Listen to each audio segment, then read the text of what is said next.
ओम नमो भगवते वासुदेवाय। ओम नमो भगवते वासुदेवाय।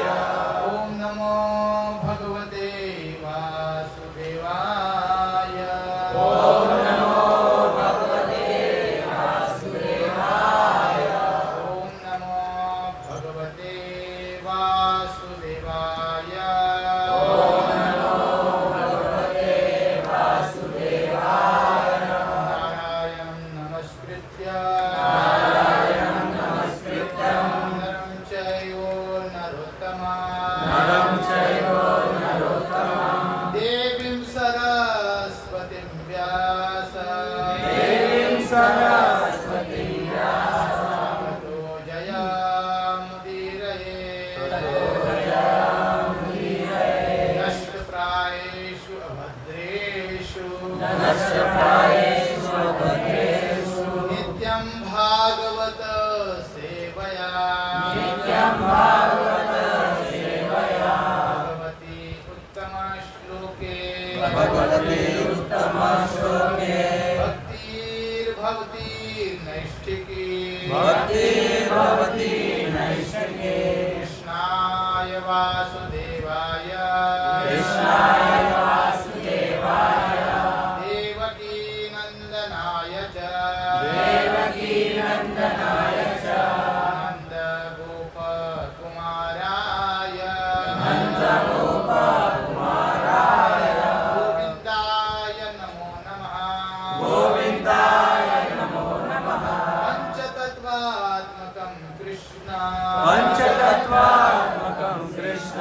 भक्तरूप स्वरूपका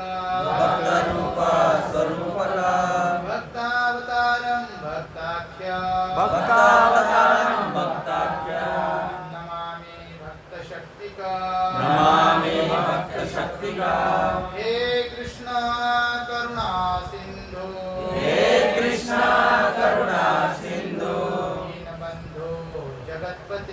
दीनबंधो जगत्पते गोपेश गोपिका कांत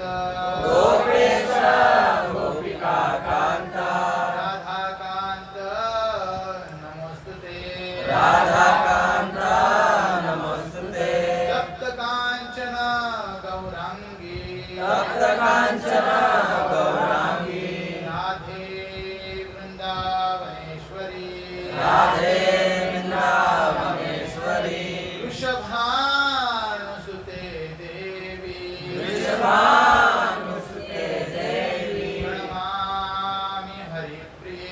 प्रणमामि हरिप्रिये वाञ्छाकल्पतरुभ्यश्च कृपा सिन्धुभ्य एव च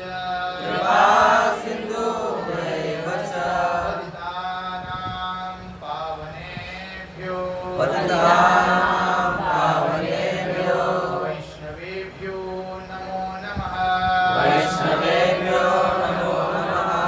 जय श्री कृष्ण चैतन्य प्रभु नित्यानंद श्री अद्वैत गदाधर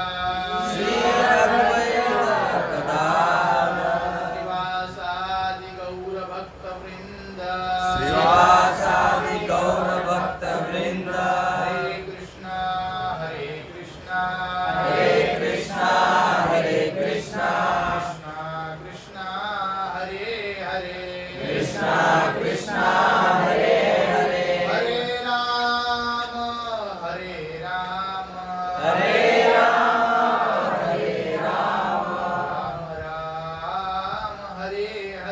राम राम राम हरे हरे हरे कृष्ण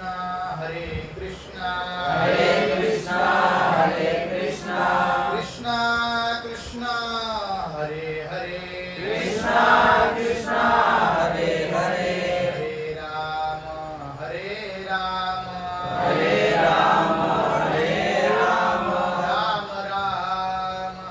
हरे राम राम हरे हरे हरे कृष्ण कृष्ण कृष्ण हरे हरे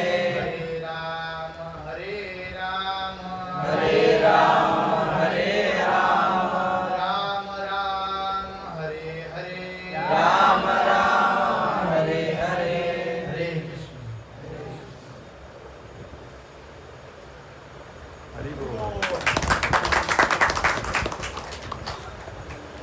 तो पवित्र अधिक मास है परमास, इसके बारे में सबको पता है ना, इस महीने के बारे में। अभी तो केवल भागवत का शुरुआत करते हैं। हाँ, पहला श्लोक हम बोलेंगे सब लोग, मेरे पीछे से बोलेंगे।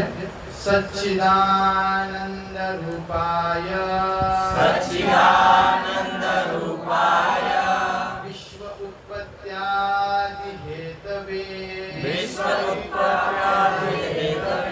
तापत्रय विनाशाय श्री कृष्णाय वयं नमः। तो पहले श्लोक में भगवान के बारे में, भगवान के स्वरूप का वर्णन किया है। सत, चित और आनंद, सबको पता है, ब्रह्म संहिता जो पढ़ा है सबने। तो सत यानी शाश्वत है भगवान, चित यानी पूरे ज्ञान से परिपूर्ण है, और आनंद से परिपूर्ण। सच्चिदानंद रूपाय विश्व उत्पत्त्यादि हेतवे, सारे संपूर्ण जितने भी जो विश्व है, ब्रह्मांड है, उसके उत्पत्ति के प्रमुख कारण है भगवान श्री कृष्ण। और 3 प्रकार के ताप है, कौन कौन से? आदि दैविक, आदि आध्यात्मिक, आदि भौतिक। 3 प्रकार के जो क्लेश है, क्लेश यानी ताप कहा गया इसमें। तो भगवान श्री कृष्ण को केवल नमन करने से ये सारे दूर हो जाते, तीनों प्रकार के पाप। तो पहला प्रणाम किया है भगवान को। दूसरी बात, जो श्रीमद् भागवत के प्रमुख वक्ता कौन पता है आपको? व्यास मुनि तो लिखे हैं, लेकिन वक्ता कौन है बाद में उन्होंने बताया, श्री सुखदेव गोस्वामी जी को। तो सुखदेव गोस्वामी को हम प्रणाम करते हैं। ये भी श्लोक मेरे पीछे से नहीं, थोड़ा कठिन है, मैं बोलता हूँ। यम प्रवजन्तम अनुपेत पेत कृत्यम वैपायनो विरह कातराजुहाव पुत्रेति तन्मयतया तरवो अभिनेदु तं सर्वभूतहृदयं मुनिमानतोऽस्मि। तो क्या हुआ था, जिस समय सुखदेव गोस्वामी जन्म हुआ उनका, तो तुरंत उनके कोई भी लौकिक संस्कार नहीं हुए थे। यानी जन्म होने के बाद जातकर्म संस्कार होता है, उसके बाद में उनका नामकरण संस्कार होता है, बाद में उपनयन संस्कार होता है, अलग अलग संस्कार होते हैं बच्चे के। तो कुछ भी मतलब लौकिक संस्कार और वैदिक संस्कार दोनों नहीं हुए थे। लौकिक यानी उसी जाति परंपरा में जो संस्कार होते हैं ना, वो लौकिक संस्कार कहा जाता है। और वैदिक जो 16 संस्कार है उसके अंदर जो होते हैं ना, आवाज बड़ा नहीं आ रही, हाँ, तो मतलब कोई भी संस्कार नहीं हुआ था और तुरंत वो भाग निकले। कुरुजांगल प्रांत कहा जाता है उसको, वहाँ वो भाग निकले। तो पीछे से उनके पिताजी गए कि बेटा रुको रुको, तुम रुको, तुम्हारा नामकरण भी करना है। तो पीछे मतलब वो सुखदेव गोस्वामी इतने ब्रह्मभूत अवस्था में थे ना कि सबके अंदर भगवान को देखते थे। तो पीछे से उनके पिताजी नाम लेकर, बेटा आ जाओ, बेटा रुको, बेटा रुको। तो बीच में जितने भी वृक्ष थे ना, उन्होंने वो प्रतिध्वनि के रूप में आवाज दिया, उनको ये आवाज पीछे से आया। मतलब सबके हृदय में निवास कर सकते हैं सुखदेव गोस्वामी। हाँ, तो जैसे भागवतम का श्लोक का उच्चारण होता है, सुखदेव गोस्वामी वहाँ आ जाते हैं। तो अभी आप कल या परसों सुनेंगे कौन कौन आते हैं भागवत कथा सुनने के लिए। कोई कोई देव देवता कौन कौन से आते हैं, सब इसमें वर्णन किया है।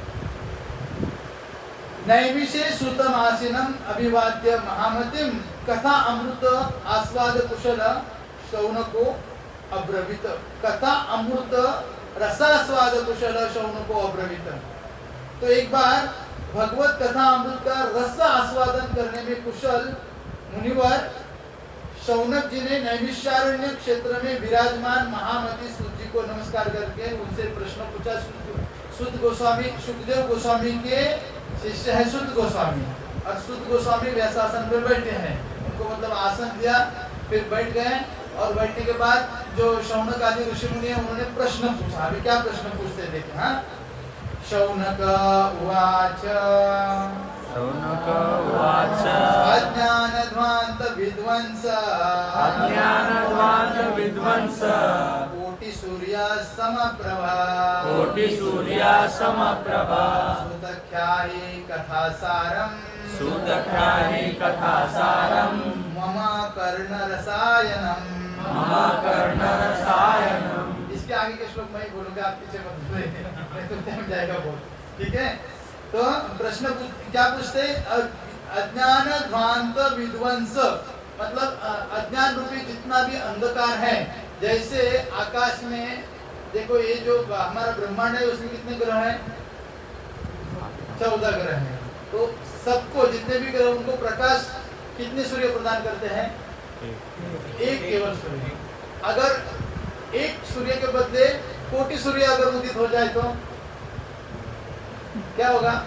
दो सूर्य हो गए तो भी गर्मी सहन नहीं हो सकते ना, हम तो आंखें होकर भी दिख नहीं सकते, इतना उजाला हो जाएगा ना। तो उसी प्रकार अज्ञान रूपी अंधकार दूर करने के लिए कोटि सूर्यों के समान आपके अंदर क्या है? ज्ञान है, बोलते हैं। आपके अंदर करोड़ों सूर्य के समान आपके अंदर ज्ञान है। इतना ज्ञान आपके अंदर है क्योंकि उनके गुरु ने उनके ऊपर कृपा करके दिया था सब ज्ञान। क्यों दिया था? क्योंकि उनके पास क्या थी? नम्रता। नम्रता होनी चाहिए, हाँ, शिष्य के अंदर। तो क्या पूछते हैं? शुद्ध क्या ही कथा सारम मम करुण रसायनम। आप ऐसी कथा हमें बताए जो मेरे कानों के लिए अमृत समान हो, हमारे जितने भी बैठे हैं उनके लिए। भक्ति ज्ञान विरागाप्तो विवेको वर्धते महान माया मोह निरासच्छ वैष्णवे क्रियते कथम। भक्ति, ज्ञान और वैराग्य, तीन बातें हैं। भक्ति, ज्ञान और वैराग्य, ठीक है। इससे प्राप्त होने वाला विवेक किसके कारण बढ़ता है? मतलब भक्ति करेंगे तो मनुष्य को विवेक आ जाता है। विवेक यानी क्या? सारा सार विचार करने की बुद्धि, गलत क्या है, झूठ क्या है, सही क्या है, ये विचार करने की जो बुद्धि है उसे विवेक कहते हैं, ठीक है। तो ये सारा सार विवेक बुद्धि बढ़ते कैसे और किस कारण बढ़ते, कारण क्या है? तो वो बढ़ने का कारण हमें आप बताइए। और जितने भी वैष्णव है ना इस जगत में, भगवान की त्रिगुणमयी माया है ना, उसके अंदर आते हैं ना, लेकिन वैष्णव के ऊपर माया का कुछ प्रभाव नहीं होता है। तो किस कारण वो माया से अपना पिंड छुड़ाते हैं? उनके पास कौन सा अस्त्र है? ऐसा क्या अस्त्र है जिसे, क्योंकि भगवान कहते हैं मम माया दुरत्तया, मेरे माया को कोई पार नहीं कर सकता, लेकिन वैष्णव लोग पार करते हैं। वो क्या कारण है उनके पास पार करने का, वो बताइए हमें। इह घोरे कलो प्राय जीवश्च आसुरतां गतः क्लेश आक्रांतस्य तस्यैव शोधने किं परायण। इस कलयुग में, यह घोरे, घोर कलयुग में कहा गया है, इस घोर कलयुग में प्राय मतलब जनरली जितने भी जीव है ना आसुरी प्रवृत्ति के हो गए, आसुरी है ना सबके अंदर। मतलब ऐसा कोई नहीं जिसके अंदर आसुरी प्रवृत्ति नहीं है। काम है, क्रोध है, लोभ है, मोह है और मत्सर है, ये तो अच्छे हो गए। जिसके अंदर है और बड़े पैमाने पर है, तो वो आसुरी प्रभाव के हो गए। तो ठीक है, आसुरी प्रभाव तो हो गए, लेकिन और उसके साथ साथ सबके अंदर मतलब सबको कुछ ना कुछ तकलीफ है, क्लेश है, मतलब दुख है। सामने से तो दिख रहे हैं एकदम आराम से बैठे हैं, सब लगाया, मतलब पाउडर लगाया, लाली लगाया, जो भी है सब, तिलक लगाया, कंठी मारे, सब कुछ है, फिर भी सबके अंदर कुछ ना कुछ टेंशन है, अभी भी है सबके अंदर। अधिक मास में भी है ना सबके अंदर, है कि नहीं? कोई नाम बोल ही नहीं सकता, क्योंकि है सबके अंदर कुछ ना कुछ थोड़ा तो है। जैसे महाभारत में प्रश्न पूछा था युधिष्ठिर महाराज जी को, यक्ष ने प्रश्न पूछा था कि इस दुनिया में संख्या में ज्यादा क्या है? संख्या में हमारे बाल गिन सकता है कोई? लेकिन गरुड़ पुराण में लिखा है हमारे शरीर पे कितने बाल होते हैं एक मनुष्य के शरीर में। क्या संख्या में ज्यादा, आप बताओ। अगर गिन सके ना तो गिन नहीं सकते हैं, क्या संख्या में ज्यादा है आप बता सकते हैं? संख्या में कुछ तो बताइए। बाल हो गए, चलो बाल तो गिन सकते, हम गिन नहीं सकते, लेकिन संख्या बताइए गरुड़ पुराण में। आज समझो पूरे पृथ्वी के अंदर जितने भी घास है तिनके, कौन गिन सकता है? उन तिनके से भी ज्यादा। समझो पूरे ब्रह्मांड के अणुरेणु बोलते उस अणुरेणु से भी ज्यादा है। अभी बताइए, और सबके पास है वो, हर एक के पास है। हाँ बराबर, चिंता सबके अंदर क्या है? चिंता। वो चिंता इतनी है ना कि बोलते ब्रह्मांड के अणु गिन सकते, लेकिन चिंता कभी खत्म नहीं होती। इसलिए कहा गया है चिंता क्लेश आक्रांतस्य तस्यैव, मतलब क्लेश, इतने क्लेश है ना, आक्रांत मतलब वो पीड़ित हुआ है वो व्यक्ति, हर जिसका भी जन्म हुआ है यहाँ मनुष्य में सबको, तो उनको शुद्ध कैसे किया जाएगा? ऐसा कोई आप कारण हमें उपाय बताइए। प्रश्न पूछा, ठीक है। फिर कहते हैं ऐसा उपाय कैसा होना चाहिए? श्रेयसाम यानी कल्याणकारक, कल्याण करने वाला। यद भविष्य श्रेय पावना नाम च पावनम कृष्ण प्राप्तिकरम शाश्वत साधनम तद्वत अधुना। ऐसा उपाय हे सुजी बताइए कि ऐसा साधन बताइए कि पवित्र करने वाले में भी पवित्र करने वाला, केवल एक नहीं पवित्र करने वाला है ना, उसको भी पवित्र करने वाला, ऐसा उपाय हमें बताइए। और वह उपाय भगवान श्री कृष्ण की प्राप्ति कराने वाला हो। मतलब सबसे ज्यादा भगवान श्री कृष्ण किस कारण से प्रसन्न हो जाए? कारण तो बताए ना कितने 64 हैं। भक्ति रसामृत सिंधु में कितने बताए भक्ति के अंग, उसमें भी मतलब शक्तिशाली ऐसा हमें साधन बताए। फिर कहते हैं चिंतामणि लोक सुखम सुरद्रु स्वर्ग संपदम प्रेक्षति गुरु प्रीतो वैकुंठ योगी दुर्लभम। कि चिंतामणि है ना, चिंतामणि नाम ही उसका है कि उसके पास कुछ हम चिंता मतलब हमारी इच्छा व्यक्त करेंगे तो वो इच्छा हमारी पूरी हो जाएगी। इसलिए हरिनाम को भी नाम चिंतामणि कहा गया है, पता है ना, हरिनाम चिंतामणि। उसी प्रकार भौतिक चिंतामणि भी हो, ज्यादा से ज्यादा वो स्वर्ग सुख दे सकता है, मतलब इस ब्रह्मांड के अंदर जो चाहिए ना वो हमें दे सकता है, इतना सामर्थ्य चिंतामणि के पास है। लेकिन वो भगवत धाम नहीं दे सकता क्योंकि उसके हाथ में नहीं है। लेकिन अगर श्री गुरु सदगुरु प्रसन्न हो जाए तो योगियों के लिए भी दुर्लभ जो वैकुंठ है ना, वो वैकुंठ दे सकते हैं। इसलिए आप हमारे गुरु है, सुध गोस्वामी को कहते हैं सारे ऋषियों के, आप हमारे गुरु हैं, आप क्या करें, अगर आप प्रसन्न हो जाए ना तो हमें वैकुंठ भी प्राप्त हो सकता है। तो सुध गोस्वामी ये प्रश्न पूछे ना तो प्रसन्न हो गए। हाँ, क्योंकि ये प्रश्न ही जैसे भागवत शुरू हो जाएगा ना, ये तो भागवत महात्म्य है, बिना महात्म्य के भागवत कैसे शुरू हो सकता है। जैसे यहाँ हमारे पास मोदी जी आएंगे, लेकिन मोदी जी कौन है पता ही नहीं, तो हम क्या करेंगे, बैठो इधर बैठो, पानी देंगे बाकी कुछ। लेकिन अगर मोदी जी पंतप्रधान नहीं समझेंगे तो पूरा दिवा जाएगा यहाँ प्रभु जी के घर में पंतप्रधान है। तो कुछ महात्म्य पता होना चाहिए, इसलिए महात्म्य भागवत का महात्म्य है। लेकिन ये महात्म्य भागवत में नहीं है, क्योंकि कोई भी मनुष्य अपना गुणगान खुद के मुख से नहीं करता, इसलिए भागवत के अंदर महात्म्य है लेकिन इतना विस्तृत नहीं है। पहले स्कंद में भागवत का महात्म्य है, हर अध्याय में भी उस कथा का महात्म्य है। श्रीमद् भागवत के 18,000 श्लोकों में उसका महात्म्य, लेकिन पूरा डिटेल महात्म्य इसमें दिया है, स्कंद पुराण और पद्म पुराण में। तो अभी एक पुराण का उसके अंदर का मैं महात्म्य बता रहा हूँ, ठीक है। तो सुध गोस्वामी कहते हैं, प्रीति श्रवण चिंतेते यतो वच्मि विचार्य च सर्व सिद्धांत निष्पन्नम संसार नाशनम। क्या कहते हैं, हे शौनक आदि ऋषिगण, आपके अंदर भगवान के प्रति प्रीति है।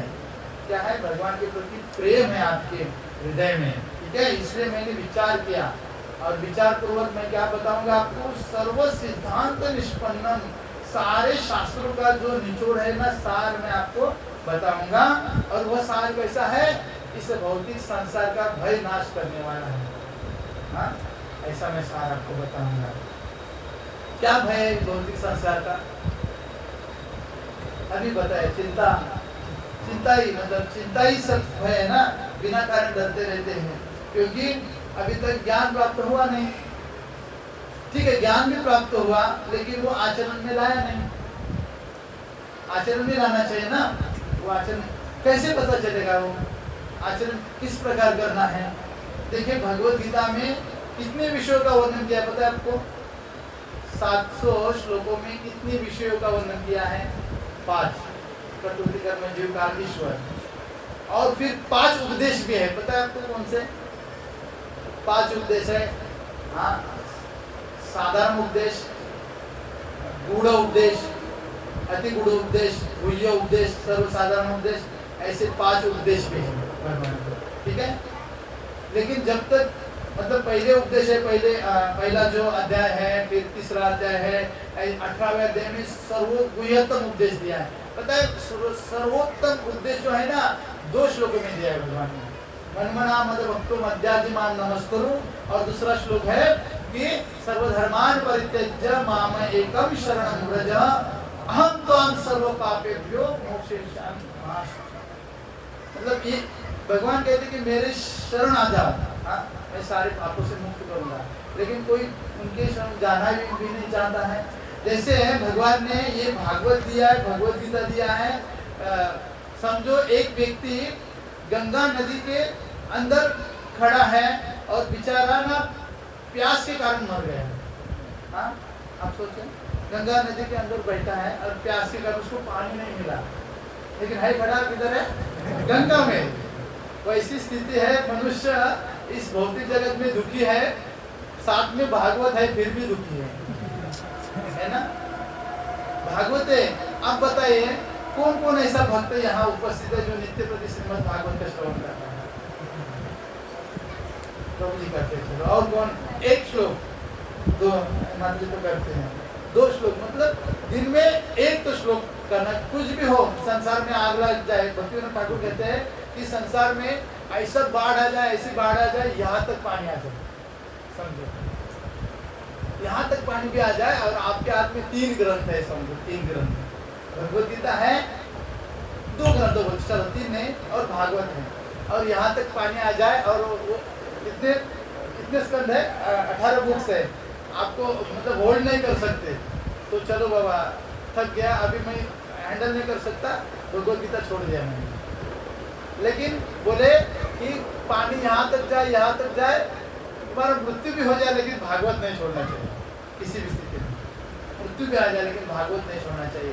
तो अभी अधिक मास है, आप ऐसा संकल्प करें, मैं जबरदस्ती नहीं करूंगा, लेकिन भगवान के सामने, भागवत के सामने संकल्प करें, भगवान ने 24 घंटा दिया हमारे लिए, केवल 1 श्लोक हम पढ़ेंगे हर दिन आपके घर में, हम देखने को तो नहीं आएंगे, वो आप जाने, लेकिन ऐसा कहा गया है, नष्ट प्रायेषु अभद्रेषु नित्यं भागवत सेवा। भगवान वचन दे रहे हैं ना पूरा कि तुम्हारा अभद्र दूर मैं करूंगा, लेकिन इतना सारा वचन दे रहे, फिर भी हमारा अभद्र दूर नहीं हो रहा है ना, हमारे हृदय में ज्ञान की प्रवृत्ति भी नहीं हो रही है, और भगवान के प्रति रस भी नहीं आ रहा है।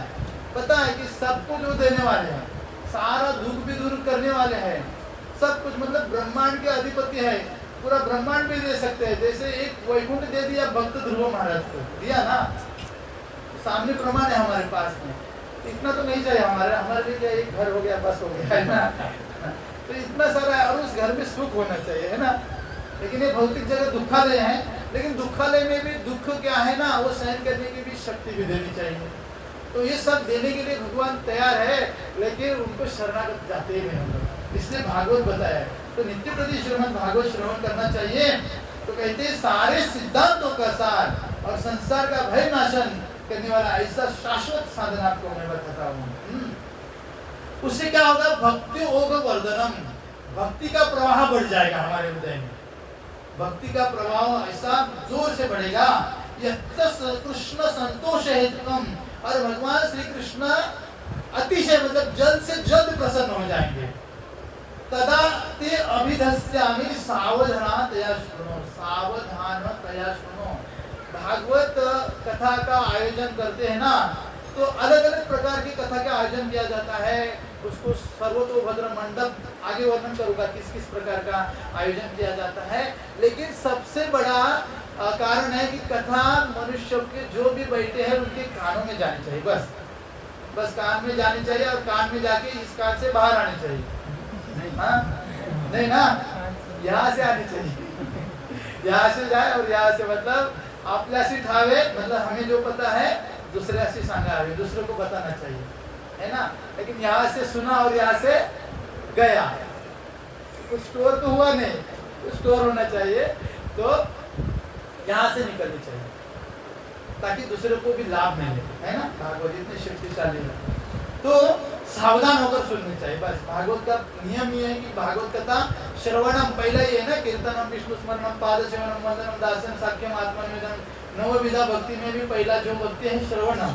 तो भागवत कथा श्रवण करनी चाहिए, लेकिन वो सावधान होकर, मतलब क्या क्या बोल रही है, अगर मतलब बताने वाले जो वक्ता है किस प्रकार वर्णन कर रहे हैं, अगर समझ में नहीं आए तो बाद में पूछना चाहिए, ठीक है।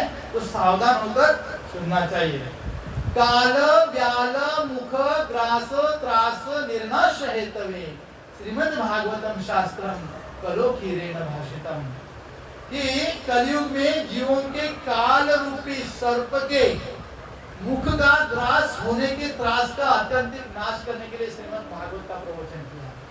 काल व्याल मुख ग्रास, काल रूपी सर्प ने हमें पकड़ा है ना, उस सर्प के ग्रास करने के पहले बचाने के लिए उन्होंने श्रीमद् भागवत का प्रवचन किया है हमारे लिए, दया करके उन्होंने। हाँ, तो ये सूर्य के प्रमाण, मतलब सूर्य देवता के प्रमाण प्रकाशमान है श्रीमद् भागवतम। जैसे जिस भक्ति के हृदय में जाएगा ना, उसका सारा हृदय का जो अभद्र है ना, हाँ, तदा रजस्तमो भाव काम लोभादच्छे, श्रीमद् भागवत के प्रथम स्कंद में बताया। जैसे हृदय में श्रवणवंताम स्वकथा कृष्ण पुण्य श्रवण कीर्तन हृदय तुष्को ही बदराने, कि हृदय में जितने भी जो है ना हमारे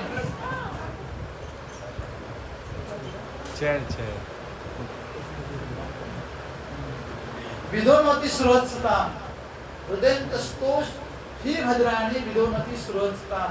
कि हृदय के अंदर जितने भी काम करो, जो भी मोह रूपी व्याधि लगी है ना, वो सारी दूर हो जाएगी। ठीक है।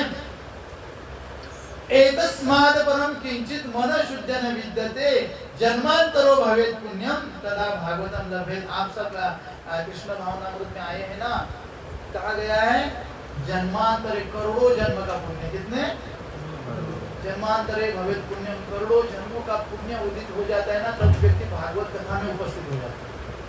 नहीं तो बाकी पुराण भी है ना, 17 पुराण है। जब भागवत कथा शुरू हो जाते हैं ना, तो बाकी के 17 पुराण 4 वेद आते बैठने के लिए, सुनने के लिए, जब भागवत का प्रवचन होता है। आगे आगे मैं बताऊंगा श्लोक के साथ में।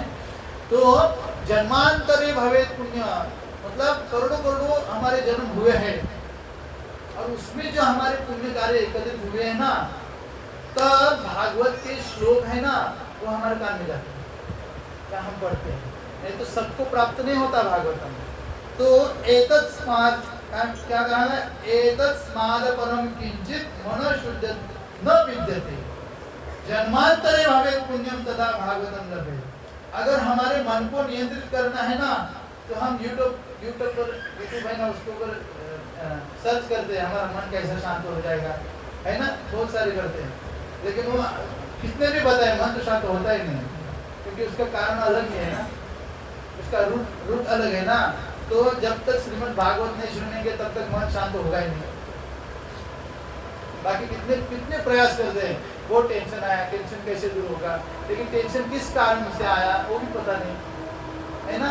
तो कहते हैं जब तक श्रीमद् भागवतम नहीं सुनेंगे तब तक मन शुद्ध नहीं होगा, न विद्यते, दूसरा कोई उपाय नहीं है। परीक्षिते कथाम वक्तुम सभायाम संस्थितेषु के सुधा तंब गृहीत्वैव देवास्तत्र समागतः। जब परीक्षित महाराज कथा सुना रहे थे, परीक्षित महाराज को कथा सुना रहे थे सुखदेव गोस्वामी, पता है ना भागवत की जो शुरुआत हुई, क्योंकि उनके प्रश्न थे कि मृत्यु होने वाले मनुष्य का प्रथम कर्तव्य क्या है। तो सबको पूछा, सबने अलग अलग आंसर दिया, लेकिन जब बाद में सुखदेव गोस्वामी आए, पूर्ण नग्न है, पूर्ण नग्न, और अजानो लंबित भुजो, मतलब उनके हाथ यहाँ से नीचे जाते, लंबे हाथ है उनके ऊपर सब पत्थर मार रहे हैं, पता है ना, आपने सुना होगा भागवत में, सब उनके ऊपर पत्थर, बच्चे स्त्रियाँ जब आ रहे थे ना वहाँ जहाँ सब बैठे थे, ब्रह्मांड के ऋषि मुनि बैठे थे सारे, और पूरे हमारे इस भारत भूमि के राजा बैठे हैं परीक्षित महाराज। उपोषण चालू है उनका, जब तक भागवत कथा सुनेंगे नहीं तब तक वो जल नहीं पिएंगे या अन्न भी नहीं खाएंगे, ऐसा उनका व्रत है 7 दिन का, क्योंकि 7 दिन में उनकी मृत्यु होने वाली है। किससे होने वाले हैं, लेकिन पता है हमको उनका मृत्यु तक्षक से हुआ नहीं हुआ, उनके केवल शरीर को स्पर्श किया था तक्षक ने, उसके पहले वो भगवत धाम चले गए थे। भागवत में इतना सामर्थ्य है, आप 11 स्कंद पढ़ेंगे ना, सारी सिद्धि आ जाते भागवत सुनने वाले को, सारी अष्ट सिद्धि नवनिधि जो सब प्राप्त होता है उनको नाम से और भागवत से। कोई भी जो 64 भक्ति के अंग है उसमें 5 प्रमुख है, रूप गोस्वामी बताते हैं ना, उससे सब आ जाता है भक्ति के साथ। लेकिन अपराध नहीं वैष्णव के प्रति होना चाहिए बस। वो जब हम वैष्णव की निंदा करते हैं ना, तब सारा हमारा सब दूर हो जाता है, जितनी भी सिद्धि है। तो वैष्णव की निंदा नहीं करना चाहिए जरा भी, मन में किंतु परंतु भी नहीं आना चाहिए वैष्णव के प्रति। उसने ऐसा किया, इतने दिन से प्रसाद बना रहे लेकिन आज नमक डाला ही नहीं, हाँ थोड़ा भी नहीं, निंदा नहीं करनी चाहिए भक्तों। वो जैसे प्रभुपाद के सामने कोई अगर बताता था ना कि प्रभुपाद जी घूमने ले गया, तो प्रभुपाद विष्णु विष्णु करते थे, खुद चैतन्य महाप्रभु भी विष्णु विष्णु करते थे, लेकिन वैष्णव की निंदा नहीं सुनते थे, सुनना भी नहीं चाहिए कभी, क्योंकि वैष्णव बनना साधारण बात ही नहीं है। मैं परसों नारद पुराण पढ़ रहा था, उसमें वैष्णव का महात्म्य, मैं थोड़ा पॉइंट देख के भी लाया हूँ, बाद में बताऊंगा कि वैष्णव की तुलना देवताओं के साथ भी नहीं की जा सकती, इतने श्रेष्ठ होते हैं वैष्णव। भले इस भौतिक जगत में वो दुख भोग रहे, लेकिन वो भगवान के प्रति शरणागत है ना, इसलिए भगवान खुद कहते हैं कि खुद भगवान श्री कृष्ण मार्कंडेय मुनि से कहते हैं कि वैष्णव की महिमा क्या मैं वर्णन कर सकता हूँ। तो खुद भगवान बोल रहे हैं, उन वैष्णव की हम निंदा करते हैं, साधारण बात है, वैष्णव की निंदा नहीं करते, उनको हमारे जैसा साधारण नहीं समझना चाहिए। जैसे भगवान यहाँ आते हैं, मनुष्य रूप धारण करते हैं, तो मनुष्यवत लीला करते हैं, वैसे जो भी भगवान का भक्त है मनुष्य शरीर में है, तो मनुष्य शरीर में जितने दुख है, क्लेश है, उनको भोगना पड़ता है, लेकिन वो साधारण मनुष्य है ही नहीं। जैसे गुरु को साधारण मरणावत मनुष्य नहीं मानना चाहिए, उनको भी खांसी है, उनको भी बुखार है, ये भाव हमारा नहीं होना चाहिए। शरीर है, इसी कारण वो इस भौतिक जगत का जितना भी है उनको स्वीकार करना पड़ता है, हर एक व्यक्ति को, क्योंकि नर मतलब पृथ्वी के ऊपर जन्म हुआ है, पृथ्वी के नियम उनको कानून लागू हो जाते हैं, भले वो शरीर को लागू हो जाते हैं, लेकिन वो शरणागति भगवान के प्रति, इसलिए हमें उनके प्रति कभी निंदा नहीं करना चाहिए। आज का पहला लेसन आप लिख के रखो, वैष्णव की निंदा नहीं करनी चाहिए। 10 नामापराध में भी पहला अपराध है भगवान नाम का प्रचार करने वाले महाभारतों की निंदा नहीं करनी चाहिए, कभी नहीं करनी चाहिए। लेकिन हर दिन होती है, हर दिन होती है, होती कि नहीं, हर दिन पूरा कंट्रोल करना चाहिए, नहीं मुझे नहीं करना चाहिए, क्योंकि भगवान श्री कृष्ण उसके ऊपर प्रसन्न नहीं होंगे, दिखाएगी भी नहीं कि मैं नाराज हुआ। लेकिन हमारा जो भक्ति में भक्ति ओगवर्धनम, क्योंकि जब निंदा नहीं होगी ना तब व्यक्ति नित्य प्रति भागवत श्रवण करेगा। नहीं तो इच्छा भी है ना, अभी बैठे हैं और इसके प्रभाव से मन में इच्छा होगी मैं हर दिन भागवत पढ़ूंगा, लेकिन आज दूसरे तीसरे दिन तक, चौथे दिन फिर बंद हो गया। क्यों? क्योंकि किसी ना किसी कारण ये 10 नामापराध में से कुछ ना कुछ अपराध हो रहा है। इसलिए हमारे कृष्ण भावनामृत संघ में नित्य प्रति मॉर्निंग में सावधान करते हैं, जैसे शुभ मंगल सावधान, ऐसा हमारे आध्यात्मिक जीवन का सावधान 10 है, सावधान होने के लिए। वो सावधान होकर मतलब पता है ना सब नियम 10 के 10 नामापराध, 10 धामापराध, 32 सेवापराध, हाँ 10 नामापराध, 10 धामापराध और 32 सेवापराध। धाम में जाते वक्त भी धामापराध बहुत होता है, वो भी नहीं करना चाहिए, नामापराध भी नहीं होना चाहिए, होते हैं लेकिन प्रयास करना चाहिए, नहीं तो हमारे मुख से शुद्ध नाम नहीं आ जाएगा, नहीं आएगा, नामाभास भी नहीं आएगा, अशुद्ध नाम आएगा, क्योंकि नाम के स्तर है ना, नाम अशुद्ध नाम, फिर नाम आभास, बाद में शुद्ध नाम आ जाता है। तो शुद्ध नाम का भले कोई व्यक्ति 3 लाख जप करे, चलो 1 लाख जप करे, जब तक श्रीमद् भागवत नहीं श्रवण करता उसका जप भी टूट जाएगा, 1 लाख नहीं कर पाएगा जब तक श्रीमद् भागवत श्रवण नहीं करता। इसलिए भगवान, क्योंकि भगवान का महात्मय स्वरूप है, इसलिए प्रभुपाद पूरे इस पृथ्वी पर प्रसिद्ध क्यों हुए। नाम तो पता है 16 मास जप, लेकिन भागवत नियम रखा। ईश्वर का कोई भी मंदिर आप दीजिए, नित्य प्रति मॉर्निंग में भागवत क्लास 1 श्लोक होता है, तो इससे सीखना चाहिए। प्रभुपाद पूरे दुनिया में सक्सेस हो गए केवल भागवत के कारण, केवल भागवत के कारण। बाकी सारे के सारे नियम प्रभुपाद ने दिए, लेकिन प्रमुख तो श्रीमद् भागवत है, ठीक है। तो परीक्षित महाराज बैठे हैं और पूरे ब्रह्मांड में पता चला कि पृथ्वी के ऊपर भागवत कथा होने वाली है। तो स्वर्गादि देवी देवता सारे आ गए, साथ में सुधा कुंभ लेकर, अमृत का कलश लेकर नीचे आए, बोले चलो हमको सुखदेव गोस्वामी के मुख से भागवत कथा सुननी है, लेकिन उनको कुछ देना चाहिए ना, दक्षिणा। तो दक्षिणा के रूप में क्या देंगे? हम स्वर्ग का अमृत देंगे, क्योंकि वो अगर देंगे और वो अमृत परीक्षित महाराज को देंगे, तो अगर तक्षक ने ध्वंस भी किया तो मृत्यु नहीं होगा, ऐसा भावना लेकर वो आए।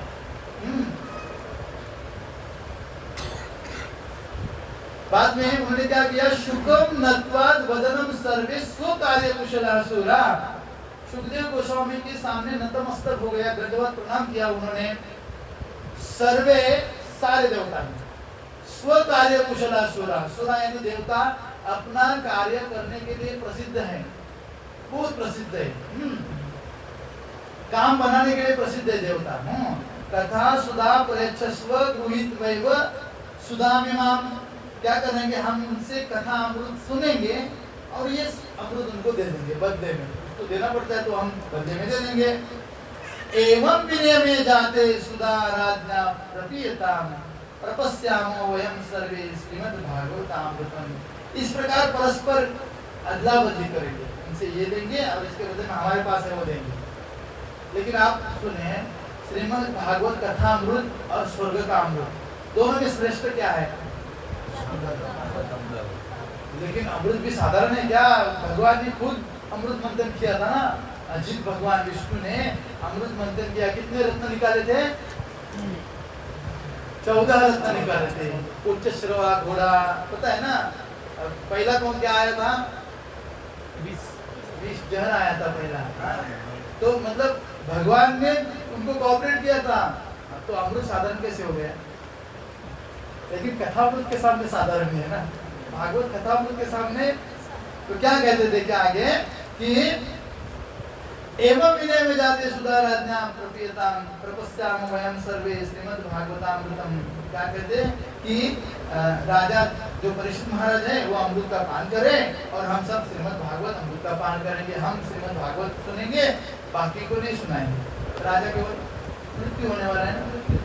अगर राजा चाहता तो मृत्यु त्याग भी कर सकता, मतलब तक्षक उनको दंश करने के बाद भी मृत्यु नहीं हो सकता। इनका उनके पास सामर्थ्य था, उनके पास बड़े बड़े राज वैद्य भी थे, वो भी कर सकते थे, लेकिन उन्होंने सोचा भगवान की कुछ योजना है। और उसके पहले और भी सुना था, जब वो भागवत में नहीं है और मतलब मृत्यु होने वाला है और उत्तरा उनकी जो माँ है ना बहुत दुखी है, वो दुखी है, लेकिन बेटा जिसका मृत्यु होने वाला है वो बहुत आनंदित है। तो माता पूछते कि तुमने क्या सुना, इतना क्या आनंद आ रहा है तुमको? देखो जिसको मतलब मरने वाला है उसको क्या आनंद आएगा? जैसे किसी को फांसी की सजा लगने वाले है, वो हंसेगा कभी? कितना भी हंसाने का प्रयास करो, हंसेगा? जैसे किसी के दांत दुख रहे हैं और उसको जलेबी बहुत पसंद है, लेकिन उसको गरम गरम जलेबी दे के खाएगा क्या? नहीं खा सकता है, गाली देगा, पहले लेके जाओ, पहले मेरा इज्जत दूर होने दो। उसी प्रकार जिसका मृत्यु होने वाला है वो उसके मुख के ऊपर हास्य नहीं आएगा, निराशा आ जाएगी। मतलब वो फांसी होने के पहले आधा मर जाएगा वो, क्योंकि उसको अब ये दुनिया देखने को मिलेगी नहीं। उसी प्रकार माता पूछते, माता बच्चे का मृत्यु होने के कारण बहुत दुखी है, इसलिए भागवत नहीं सुन पाई, इतना सारा बताया तो भी नहीं सुन पाए। तो फिर उस भागवत का सार बताया था परीक्षित महाराज ने उनको, उसको बृहद भागवतामृत है, वो दूसरा भाग है, कभी हम आगे ले सकते हैं कभी, ठीक है। तो सुखदेव गोस्वामी क्या सोचते हैं मन में, देखिए वह सुधा क्व कथा लोके क्व क्वाच क्व मणिर महान ब्रह्मरातो विचार्येव तदा देवांजसः। सुखदेव गोस्वामी क्या मन में विचार करते, देखे कि वो सुधा कहाँ साधारण अमृत और कहाँ भागवतामृत, भगवान का कथामृत कहाँ, इस पृथ्वी के ऊपर कहाँ साधारण अमृत। जैसे एक साधारण कांच का टुकड़ा और कहाँ महामूल्यवान मणि, एक साधारण कांच के टुकड़े की तुलना महामूल्यवान मणि से की जा सकती है। अगर ऐसा मणि जो संपूर्ण पृथ्वी को खरीद सकता है, और साधारण कांच का टुकड़ा 1 रुपए में भी नहीं आएगा, दिखने में तो मणि के जैसा दिखता है, लेकिन फर्क है ना। तो कथामृत की तुलना साधारण अमृत से की जा सकती है। सुखदेव गोस्वामी मन में विचार कर रहे हैं और क्या कहते हैं, भक्ति शून्य समझकर, देवताओं को अपात्र समझकर उनको भागवत कथामृत नहीं बताया, देवताओं को नहीं बताया। अभक्तांश विज्ञाय, उन्होंने जानना ये अभक्त है, लेकिन आप सोचना मत देवताओं का भक्त है, वो देवताओं की लीला, देवता भी साधारण नहीं है भगवान के, वो भगवान ने उनको सेवा में लगाया है। हम मतलब ऐसा सुनेंगे तो देवताओं को सामान्य नहीं समझेंगे, पहला नियम ध्यान रखो। हाँ, जैसे कल एक वीडियो आया था, आपने देखा होगा इस्कॉन के बारे में यूट्यूब पर, कि चप्पल छोड़ के भाग गए, आपने देखा वीडियो? किसी शंकराचार्य के एक चेले ने भेजा, हरिद्वार में प्रवचन कर रहे थे, उसमें भगवान शिव जी के बारे में बता रहे थे। तो शिव जी के बारे में क्या बता रहे थे कि वैष्णवानाम यथा शंभो, उसमें भगवत गीता में एक प्रभुपाद ट्रांसलेशन में लिखते हैं कि हरिदास ठाकुर जप कर रहे थे, एक वेश्या आई, लेकिन नाम के प्रभाव के कारण वो वेश्या उनको हरा नहीं पाई, वो सरेंडर हो गए उनके सामने। लेकिन शिव जी के बारे में एक वर्णन किया श्री प्रभुपाद जी ने कि माता पार्वती साथ में आई और उनसे कार्तिक स्वामी का जन्म हुआ। तो उन्होंने क्या लिखा बाद में, जो शंकराचार्य बोले, देखिए भगवान शिव जी से बड़े ये कोई हरिदास ठाकुर है इस बार में, ये हमारे सनातन का विरोध कर रहे कोई फॉरेन की संस्था है, सनातन के विरोधी है, शिव जी को सामान्य मान रहे हैं, मतलब सिद्धांत समझे नहीं वो। हरिदास ठाकुर कोई साधारण है, वो भी ब्रह्मा जी है, और शिव जी वैष्णवाना यथाशंभु है, वो लीला करने के आ रहे हैं।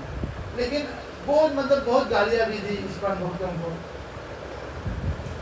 ऐसे मतलब सार्वजनिक जगह पर हम जाते हैं ना, उस समय हमको किस प्रकार प्रवचन करना चाहिए, ये भी हमको समझ में आना चाहिए वैष्णव को, ताकि हमारे संप्रदाय का कोई अपमान न करे और सिद्धांत होने चाहिए।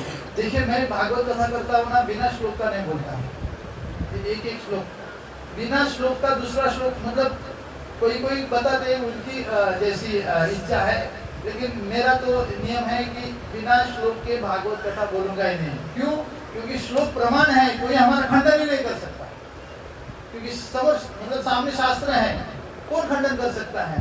तो जब तक शास्त्र है ना हमारे मुख में, कोई खंडन नहीं कर सकता, कितना भी बड़ा विद्वान आ जाए, क्योंकि शास्त्र है सामने। और बिना शास्त्र के कोई हम सिद्धांत बोलना भी नहीं चाहिए, सामने वाला तुरंत पकड़ेगा, क्योंकि विद्वान लोग भी समाज में। इसलिए हमें कम से कम जैसे खंडन मंडन के श्लोक आते हैं ना, कोई सिद्धांत की चर्चा आते हैं, बाहर लोगों के सामने बोलना पड़ता है, पूरा विचार पूर्वक बोलना चाहिए, बहुत विचार कर बोलना चाहिए, ठीक है। तो अभक्त जानकर उनको ये भागवत कथा उनका दान सुखदेव गोस्वामी ने उनको नहीं किया। तो कहा गया है श्रीमद् भागवती वार्ता सुराणाम अपि दुर्लभा, ये श्रीमद् भागवत की कथा देवताओं के लिए भी दुर्लभ है, लेकिन श्री प्रभुपाद भगवान के कृपा से हमारे लिए सुलभ है ना, सुलभ। तो हमें इसका स्वीकार करना चाहिए। लेकिन जैसे अभी 7 दिन हमारी ये कथा होगी, लेकिन बहुत सारी विपत्ति आ जाएगी, या आने के समय में विपत्ति आ जाएगी, कभी कभी ऐसा काम निकलेगा कि हम जा नहीं पाएंगे, या कोई ऑफिस में उसको छुट्टी नहीं मिलेगी, होगा ऐसा, देखा गया है। क्योंकि कंपन्ते सर्व पापानि सप्ताह श्रवणे श्रुतम, हमारे शरीर में जितने भी पाप है ना, पाप कर्म अस्थि अस्थि में, हड्डी हड्डी में है ना, वो सोचते हैं अगर ये व्यक्ति मतलब जिसके शरीर में हम लोग हैं, सारे पाप जितने भी अतिपातक, महापातक, उपोपातक, पातक, जितने भी अनंत जन्म में जितने भी हमने पाप किए सारे शरीर में है, हमारे अस्थि अस्थि में। वो सोचते हैं कि ये अगर कथा सुनेगा ना, कंपन्ते सब थर्रा उठते सारे पाप, कि हम मर जाएंगे फिर। हाँ, अगर ये सुनेगा तो क्या करेंगे, इसको मतलब इसको सुनाई नहीं देना चाहिए, या तो उसको उसका कोई दूसरा काम याद आ जाएगा, नहीं जाना चाहिए यार उसको। हाँ, नहीं तो क्या करेंगे, फिर वो शरीर के बाहर आ जाते हैं, उनकी काउंसलिंग मीटिंग हो जाती है, क्या काउंसलिंग मीटिंग होती है, और बोलते नहीं अभी इसको कुछ भी हो उसके कान में जाने नहीं चाहिए, एक भी श्लोक, आधा भी श्लोक, एक पाव भी श्लोक, हाँ उसके यहाँ कर्ण द्वार में नहीं जाना चाहिए। क्या करेंगे हम लोग, सारे के सारे उसके सर पे जाके बैठेंगे। अभी किसके सर पे बैठा नहीं है अभी तक सर पे जाके बैठते हैं, और सर पे बैठने के बाद उस व्यक्ति को क्या आ जाते हैं, निद्रा देवी आते हैं, कुंभकर्ण की धर्मपत्नी आ जाती है, और फिर वो कुंभकर्ण के जैसा बोलने लगता है सोने लगता है। तो भले आ जाते हैं, अच्छा जिसको निद्रा रोग है उसको कभी नींद नहीं आती, कथा में आके तो नींद आ जाता है, वो भी अच्छा है, ठीक है। तो प्रयास करना चाहिए नींद ना आ जाए, क्योंकि ये श्लोक है ना साधारण नहीं है, एकम अक्षरम पुंसा, इसको बुरा मत लगाओ, मैं तो शास्त्र बता रहा हूँ, रहते किसको नींद तो मुझे भी आते हैं, ऐसा नहीं, मनुष्य है ना आ जाते हैं। तो एक अक्षरम पुंसा महापातक नाशनम, इसका एक एक श्लोक है ना भगवान का श्री अंग है, एक एक श्लोक का एक एक अक्षर भी हमारे कान में जाएगा ना, इसको साधारण नहीं समझना चाहिए। महा महा कोटि कोटि पातक नष्ट हो रहे हैं हमारे, क्योंकि हम क्या समझते, देखिए पहली बार नया व्यक्ति जब इस्कॉन में आ जाता है ना, तब उसकी क्या भावना रहते हैं, है ना। जब मैं पहली बार इस्कॉन में गया ना, वहाँ का प्रसाद, अरे क्या प्रसाद है ये, अगर मुझे हर दिन मिलता तो क्या, क्योंकि जैसे मैं सुना था इस्कॉन में कि प्याज लहसुन नहीं खाते ना, और मैं जहाँ रहता था हमारा खुद का घर नहीं था, दूसरी जगह पे था, तो वहाँ मैं खाना पड़ता था पहली बार। लेकिन मैं सुना इस्कॉन में कुछ 4 दिन हुए थे मुझे जाकर, तो यहाँ पहला नियम है प्याज लहसुन नहीं खाना। फिर बोला नहीं मैं भी नहीं खाऊंगा, लेकिन वहाँ खाना पड़ता था। तो मैं क्या किया, एक साल भर में छाछ और चावल ही खाया, एक साल भर बस। छाछ 5 रुपए का लाता था, उसको हो गए 25 साल हो गए पहली बात है। तो 5 रुपए में छाछ मिलता था, उसमें नमक डाल के बनाया, दही लाता था, छाछ और चावल खाता था 2 टाइम का, और संडे इस बार में खाता था, संडे के दिन। तो और बाद में 1 साल तक मैं खाया, भगवान ने कृपा की। आज के जमाने में आपको बताता हूँ, पूरे भारत भर का खाना खाता हूँ। एक तो बंगाल में पता है आपको कैसा खाना मिलता है, वहाँ जाऊँगा तो 14-15 आइटम लेते प्लेट में। मतलब कोल्हापुर में जाएंगे, मतलब भारत में जितने भी जगह है, मतलब भगवान की कृपा देखिए, मतलब एक प्रकार की तपस्या हो गई ना, भगवान देखते। लेकिन आज ऐसा कोई पदार्थ नहीं जो खाया नहीं, सात्विक पदार्थ भगवान की कृपा से। मतलब भगवान देने के लिए तैयार है, लेकिन हम भी हाथ चाहिए ना आगे लेने के लिए, तैयार होना चाहिए ना। तो थोड़ा ऑस्टेरिटी करना चाहिए हमको, थोड़ा। तो भगवान बहुत दयालु है। आपको कल की स्टोरी बताता हूँ। यहाँ आने के लिए हमारा अभी ये सीजन है ना, मई महीने का, तो सारे गांव में जाते हैं और ट्रेन बहुत फुल हो जाते हैं। बहुत रोया कल, मैं आपको वीडियो भी बताऊंगा, वीडियो भी निकाला दिखाने के लिए नहीं, लेकिन आपको रियलिटी बताता हूँ। और वहाँ रत्नागिरी हमारा सिटी है ना, वहाँ बहुत बड़ा श्री कृष्ण मंदिर है वैश्य समाज का। तो वहाँ 2 दिन का हमारा सत्संग था। और मैं बैग ही लेके आया, वहाँ से रात को ट्रेन में जाना है। 8 दिन से मैं प्रयास कर रहा हूँ, रिजर्वेशन नहीं मिल रहा है, तात्काल भी नहीं मिला किसी भी ट्रेन में। लग्जरी भी बहुत, कम से कम 1500 रुपये टिकट है यहाँ आने के लिए। तो अब रात खत्म होने के बाद रात को लग्जरी नहीं मिलती है 10 बजे के बाद में। तो मैं आओ कैसा, तो बोला चलो ऐसा ही जाता हूँ, जनरल में घुस जाता हूँ। तो जनरल भी फुल, जनरल में चढ़ने के लिए नहीं मिला मुझे। हाँ, और बोला चलो अभी रिजर्वेशन में घुस जाता हूँ। रिजर्वेशन में घुसा और टीसी आया, मैं बोला चार्जेस ले लो, मैं ऐसा जनरल टिकट निकाला। तो क्या बोलता है पता है, कोई टेंशन नहीं है, तुम्हारे लिए आखा डब्बा है, जाओ। एक कोच है पूरा, प्रभु जी एक कोच पूरा खाली था, एक कोच में मैं अकेला था, एक रिजर्वेशन डब्बा पूरा कैंसिल होके जनरल किया था।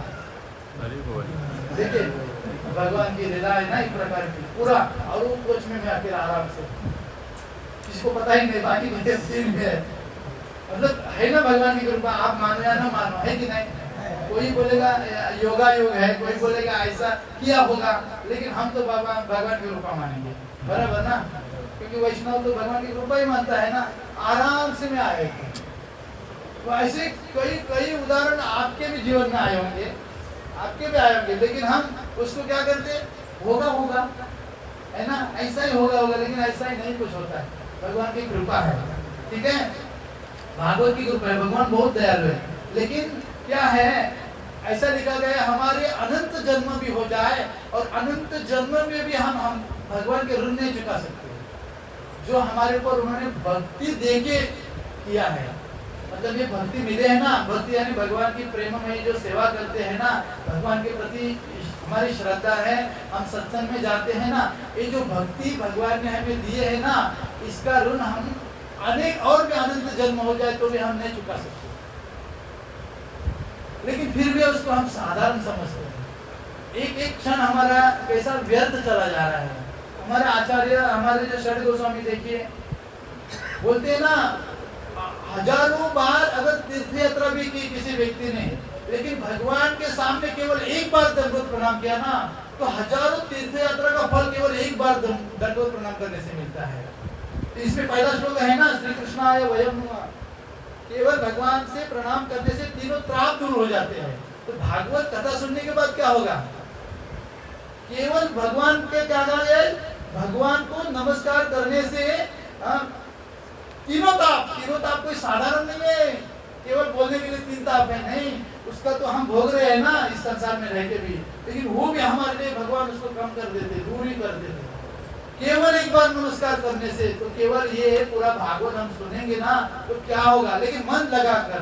कहा गया सावधान दया सुनो, मतलब सावधान होकर उसे सुनना चाहिए नित्य प्रति। अभी हो रहे 7 दिन, तो 7 दिन हम सावधान होकर सुनेंगे। हाँ, नियम भी है, आगे बहुत सारे नियम है। खाली पेट सुनना चाहिए, लेकिन अगर खाली पेट सुनते समय प्रभु जी भागवत कथा बता रहे हैं और मेरे सामने केवल भात दिख रहा है, दाल दिख रही है, इडली दिख रही है, तो नहीं उपवास करना चाहिए। फिर आप भर पेट खाओ, लेकिन भर पेट भी नहीं खाना चाहिए ताकि नींद आ जाए। हाँ, तो कम से कम ऐसा नियम रखें ताकि मैं स्वस्थ हो गए। अगर किसके पैर दर्द हो रहे हैं तो खड़ा हो सकता है, कोई टेंशन नहीं। आप दर्द हो रहा है तो खड़ा हो सकते हैं, इसी समय दर्द होने लगता है, कभी होने लगता है, तो आप बुरा मत मानो, आप खड़ा हो सकते हैं। और मैंने इसमें सनत कुमार जी बता रहे हैं, आगे आगे आएगा सब विधि इसकी, ठीक है। तो आगे राज्ञे मोक्षम तथा वीक्ष पुरा धातापि विस्मितः सत्यलोके तुलयबद्ध्वा तोलयात् साधनम अन्यजन। जब देखा हमारे विधाता ब्रह्मा जी ने देखा कि 7 दिन में मुक्त हो गए, कौन? परीक्षित महाराज। केवल भागवत कथा सुनकर तो उन्होंने क्या किया, अपने उस धाम में ब्रह्मलोक में एक तराजू लिया, एक बाजू में उन्होंने श्रीमद् भागवत रखा और एक बाजू में दुनिया के जितने भी व्रत है, तीर्थ यात्रा का फल है, व्रत का फल है, यज्ञ का फल है, जितने हैं हमारे शास्त्र में वर्णन किया है, वो सारे एक बाजू में रखे और एक बाजू में श्रीमद् भागवत रखा और उन्होंने तुलना की उसके, मतलब तराजू में ऐसा, तो ये भागवत का पलड़ा नीचे हुआ और बाकी के ऊपर हुए। तो कहते हैं सत्यलोके तुला बद्ध्वा तोलयान अन्य साधनान अन्यजः लघु अन्यानि जातानि गौरवेण इदं महत् तदा ऋषिगणा सर्वे विस्मयं परमं वै। सारे जितने ऋषिगण थे ना, उनके साथ में भगवान मतलब ब्रह्मा जी के साथ में सप्त ऋषि है, बाकी सारे वो सब विस्मित हो गए। अरे ये भागवत इतना शक्तिशाली है, हजारों हजारों वर्ष का तप, हजारों केवल भगवान श्री कृष्ण का धाम छोड़कर बाकी के जो भी व्रत है ना, वो सारे नीचे हो गए भागवत के सामने, विस्मित हो गए। और उन्होंने क्या नीचे किया कि मेरे भागवत रूपम शास्त्रम भागवतम कलो। ये श्रीमद् भागवत शास्त्र साक्षात भगवान श्री कृष्ण ही है, श्री कृष्ण ही है, श्री कृष्ण से अभिन्न नहीं है। पठनात्, क्या कहते हैं, पठनात् श्रवणात् सद्यो वैकुंठ फलदायकम। इसको केवल पठन करने से, इसका केवल श्रवण करने से साक्षात वैकुंठ फल, वैकुंठ प्राप्त हो जाता है व्यक्ति को। निश्चित ही मृत्यु के बाद वह वैकुंठ में जाएगा और जीवित रहते हुए भी वैकुंठ के समान मतलब वो सुख भोगेगा, है ना। इसलिए कुछ भी हो बिना ऐसा नियम करना चाहिए, चलो हम नाम जप कर रहे हैं ना, नाम जप तो दीक्षित भक्त कर रहे हैं, उसके पहले एक श्लोक पढ़ेंगे, या पुस्तक नहीं है हमारे पास, ग्रंथ नहीं है तो ऐप तो है, ऐप पे भी श्लोक पढ़ सकते। श्लोक पढ़ना महत्वपूर्ण है। एक नियम चालू रखो, मेरा तो प्रभु जी हो रहा है 25 साल से हो रहा है, नियम टूटा नहीं है। तो और ये भागवत ये है ना, आगे पद्म पुराण के महात्म्य में बताया कि भागवत क्या नहीं दे सकता है आपको। जिसके अंदर कोई भौतिक लालसा है ना, वो लालसा देने का भी सामर्थ्य भागवत में, क्योंकि भगवान है ना। किसी की भावना नहीं दे, ऐसी भावना नहीं रखना चाहिए, लेकिन दूसरे के पास जाने से अच्छा भगवान के पास कर सकते हैं, है ना। तो वो भी पूरी हो जाएगी। अगर नहीं पूरी होते ना, नहीं तो एक तो भगवान वो इच्छा पूरी करेंगे। जैसे कहा गया है नारद पंचरत्न में एक ग्रंथ है, वो नारद पंचरत्न के अनुसार हम भगवान की पूजा अर्चना करते हैं हमारे वैष्णव समाज में। उसमें नाम का महात्म्य बताया है। अगर व्यक्ति के मन में कुछ इच्छा है और इच्छा के लिए वो नाम जप करता है, और नाम जप करते वक्त भी उसके मन में इच्छा है, तो वो इच्छा तो भगवान पूरी करते, उससे और 10 इच्छा पूरी करते। शास्त्र है तो शास्त्र का श्लोक तो झूठा नहीं है, लेकिन नाम तो करो, उसी भाव से नाम अपराधित होता है। भले भाय उभाय आन काल सब नाम जपत मंगल दस दिशा, भले भाव हो या उभाव हो, लेकिन नाम आना चाहिए मुंह से। तो नाम जपत मंगल 10 दिशा कौन सी है बताइए? इसका तो 4 है, 10 दिशा कौन सी है? आग्नेय नैऋत्य वायु ईशान्य ऊपर और नीचे 8 10 दिशा हो गया, 8 और 1 10 हो गया। 11वीं तो दिशा नहीं है, तो कहाँ से अमंगल आएगा उसके शरीर में या उसके जीवन में? आ सकता है क्या? प्याग हो गया, पूरा कवच हो गया ऊपर नीचे पूरा हमारे शरीर में पूरा ब्रह्मांड हो गया। जब भगवान श्री कृष्ण का भक्त चलने लगता है ना, तो गदा कौमुदकी वामे, उसकी इस बाजू में भगवान की गदा रहती है, दिखेगी नहीं लेकिन रहती है। आगे शांत धनुष्य रहता है भगवान के हाथ का, भगवान के हाथ में शांत धनुष्य है ना, तो आगे रहता है। गर्भ संहिता में वर्णन किया है। पीछे से आगे से सारे अस्त्र शस्त्र चलते हैं उसके साथ में। ऊपर फिर गरुड़ जी पंखा लगा रहे उसको, एक भक्त को जो हरि नाम का जप करता है। मतलब भक्त साधारण नहीं है, हर एक भक्त के साथ में भगवान के जितने भी आयुध है सारे एक्सपांड हो जाते हैं, हर एक भक्त के साथ में रहते हैं। जो नित्य प्रति श्रीमद् भगवद गीता के भी श्लोक का उच्चारण करता है, उसके घर में सुदर्शन चक्र घूमते रहता है रक्षा करने के लिए। इतना सारा हमारा ये शास्त्र विज्ञान है, लेकिन ये पढ़ाई करते नहीं हम लोग, है ना। तो इसको एकदम दृढ़ता से करना चाहिए। कल से कौन कौन करेगा? हाँ, जैसे मैं अभी रत्नागिरी में बता रहा था ये भागवत कथा के बारे में, तो सारे व्यापारी लोग थे, दुकानदार सारे, उन्होंने उनका मंदिर है, तो केवल 2 दिन में ही तैयार हो गए। हमको कल भागवत चाहिए, 2 दिन में तैयार। एक व्यक्ति अपना घर लेने के लिए चलो 50 लाख इन्वेस्ट करता है, और एक भागवत के लिए 5000 इन्वेस्ट नहीं कर सकता। और जब मतलब लाने के बाद क्या क्या करना है आपको लाभ बताऊंगा। केवल भागवत घर में रहने से क्या लाभ होता है, पढ़े वो दूर की बात, केवल लिखित तस्य न त्यक्षामितम नरम। भगवान कहते हैं जिसके घर में 18,000 श्लोक नहीं, केवल 1 श्लोक भी लिखित है, अरे 1 श्लोक नहीं, केवल आधा श्लोक भी लिखित है, आधा श्लोक नहीं 1 पाव श्लोक भी लिखित है ना, उस घर का त्याग नहीं करते। ताली तो बजाओ। उस घर का त्याग भगवान कभी नहीं करते। इसलिए आज से संकल्प करो। बाकी बहुत संकल्प करते हैं हम लोग हमारे जीवन में, लेकिन कुछ भी हो, भगवान ने हमारे लिए 24 घंटा दिया है ना, उसमें से 24 मिनट हम भगवान का ये परम ग्रंथ श्रीमद् भागवत केवल 1 श्लोक पढ़ेंगे। देखिए चमत्कार जीवन में क्या होता है ना। सबको मतलब सब लोग चमत्कार को क्या करते हैं? नमस्कार करते हैं। तो देखिए आपके जीवन में चमत्कार हो जाएगा, आपको भी नमस्कार करेंगे सब लोग। हाँ, उसको कीर्तिमान बनाते हैं उस भक्त को। देखिए अगर सूरज उदित हो गया आसमान में, तो उसको ढकने का प्रयास करेंगे तो उसका प्रकाश बंद आना दूर होगा क्या? अंधेरा आ जाएगा हमारे ढकने से। केवल भगवान ढकेंगे तो दूर हो सकता है, लेकिन हम अगर सूरज को, जैसे ये लाइट है उसको हम ऐसा ढका में तो क्या बंद हुई क्या? उसी प्रकार जो भागवत श्रवण करता है ना, उसकी कीर्ति भगवान इतनी बढ़ाते हैं ना, इतनी बढ़ाते हैं ना, अगर वो छुपने का प्रयास भी करे ना, छुप नहीं सकती उसकी कीर्ति। हर एक के साथ, हर जीवात्मा के पास हो जाता है। बोले गौरांग भक्त गणे जने जने शक्ति धरे। गौरांग चैतन्य महाप्रभु के इस अंदर, उनके संप्रदाय के अंदर, उनके नाम, उनके जब, उनके विधि के अनुसार जो करता है, उनके शिक्षामृत का जो पालन करता है ना, उस भक्त के अंदर इतनी शक्ति आ जाती है, इतनी शक्ति आ जाती है कि वो ब्रह्मांड का उद्धार कर सकता है। हर जीव के पास शक्ति है, हर जीव के पास। चैतन्य महाप्रभु का वचन है चैतन्य चरितामृत में, इतना सामर्थ्य उस भक्त के पास में है। गौरांगे भक्त गणे जने जने शक्ति धरे। इतनी सारी शक्ति हमारे पास चैतन्य महाप्रभु दे देते हैं, केवल उनके आदेश का पालन करना है। चैतन्य महाप्रभु ने भी भागवत बताया ना, उन्होंने 8 श्लोक बताया ना चैतन्य शिक्षा के। लेकिन नाम के पहले नाम का महात्म्य, ये भागवत श्रवण करना चाहिए। जैसे परम पूज्य राधाकांत गोस्वामी महाराज है, उनकी शिष्य है लाल गोविंद प्रभु, उनके भी शिक्षा गुरु है ललित गोविंद प्रभु। उनसे ललित गोविंद प्रभु हमेशा 64 राउंड करते हैं। तो महाराज जी ने पूछा उनको एक दिन कि प्रभु जी आप भागवत पढ़ते हैं? तो प्रभु जी बोले कि भागवत का सार ये हरिनाम है। भागवत का अंतिम श्लोक पता है आपको?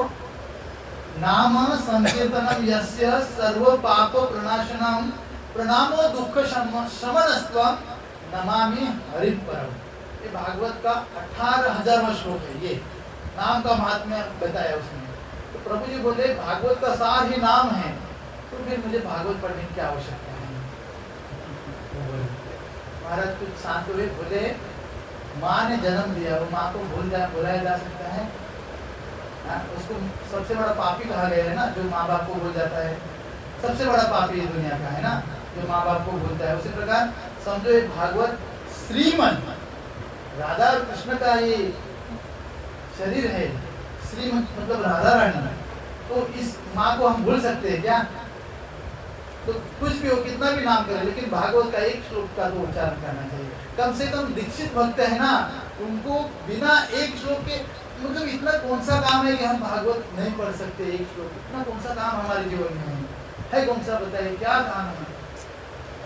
क्या करते? देखिए भगवान का नाम है विश्वम्भर। क्या नाम है? सारे विश्व का भरण पोषण करने वाले। तो भरण पोषण भी वे करते हैं, खाना खाया पचाते भी वो है ना, उपलब्ध वो ही करते हैं।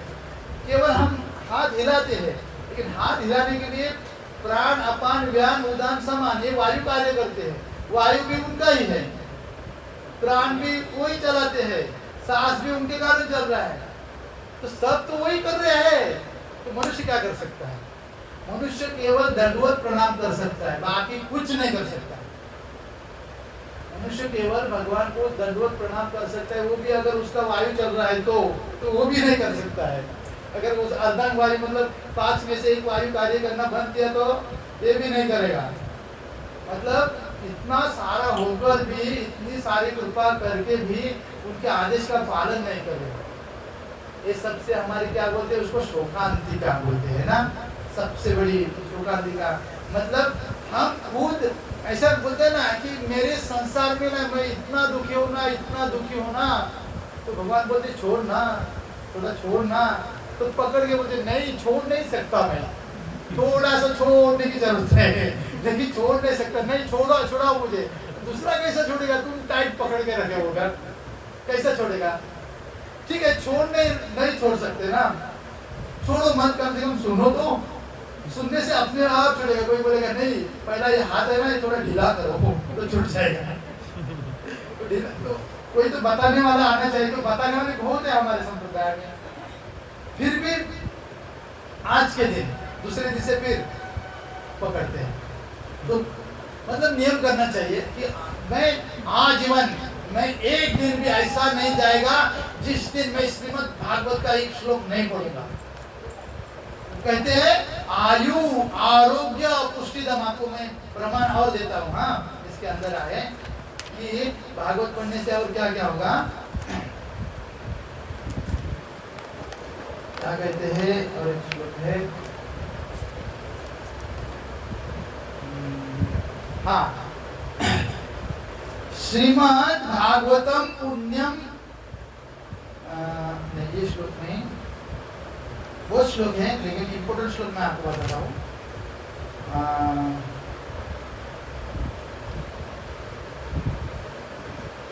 दिख रहा नहीं, शायद आपको नहीं बताना चाहिए, ऐसा लग रहा है भागवत को।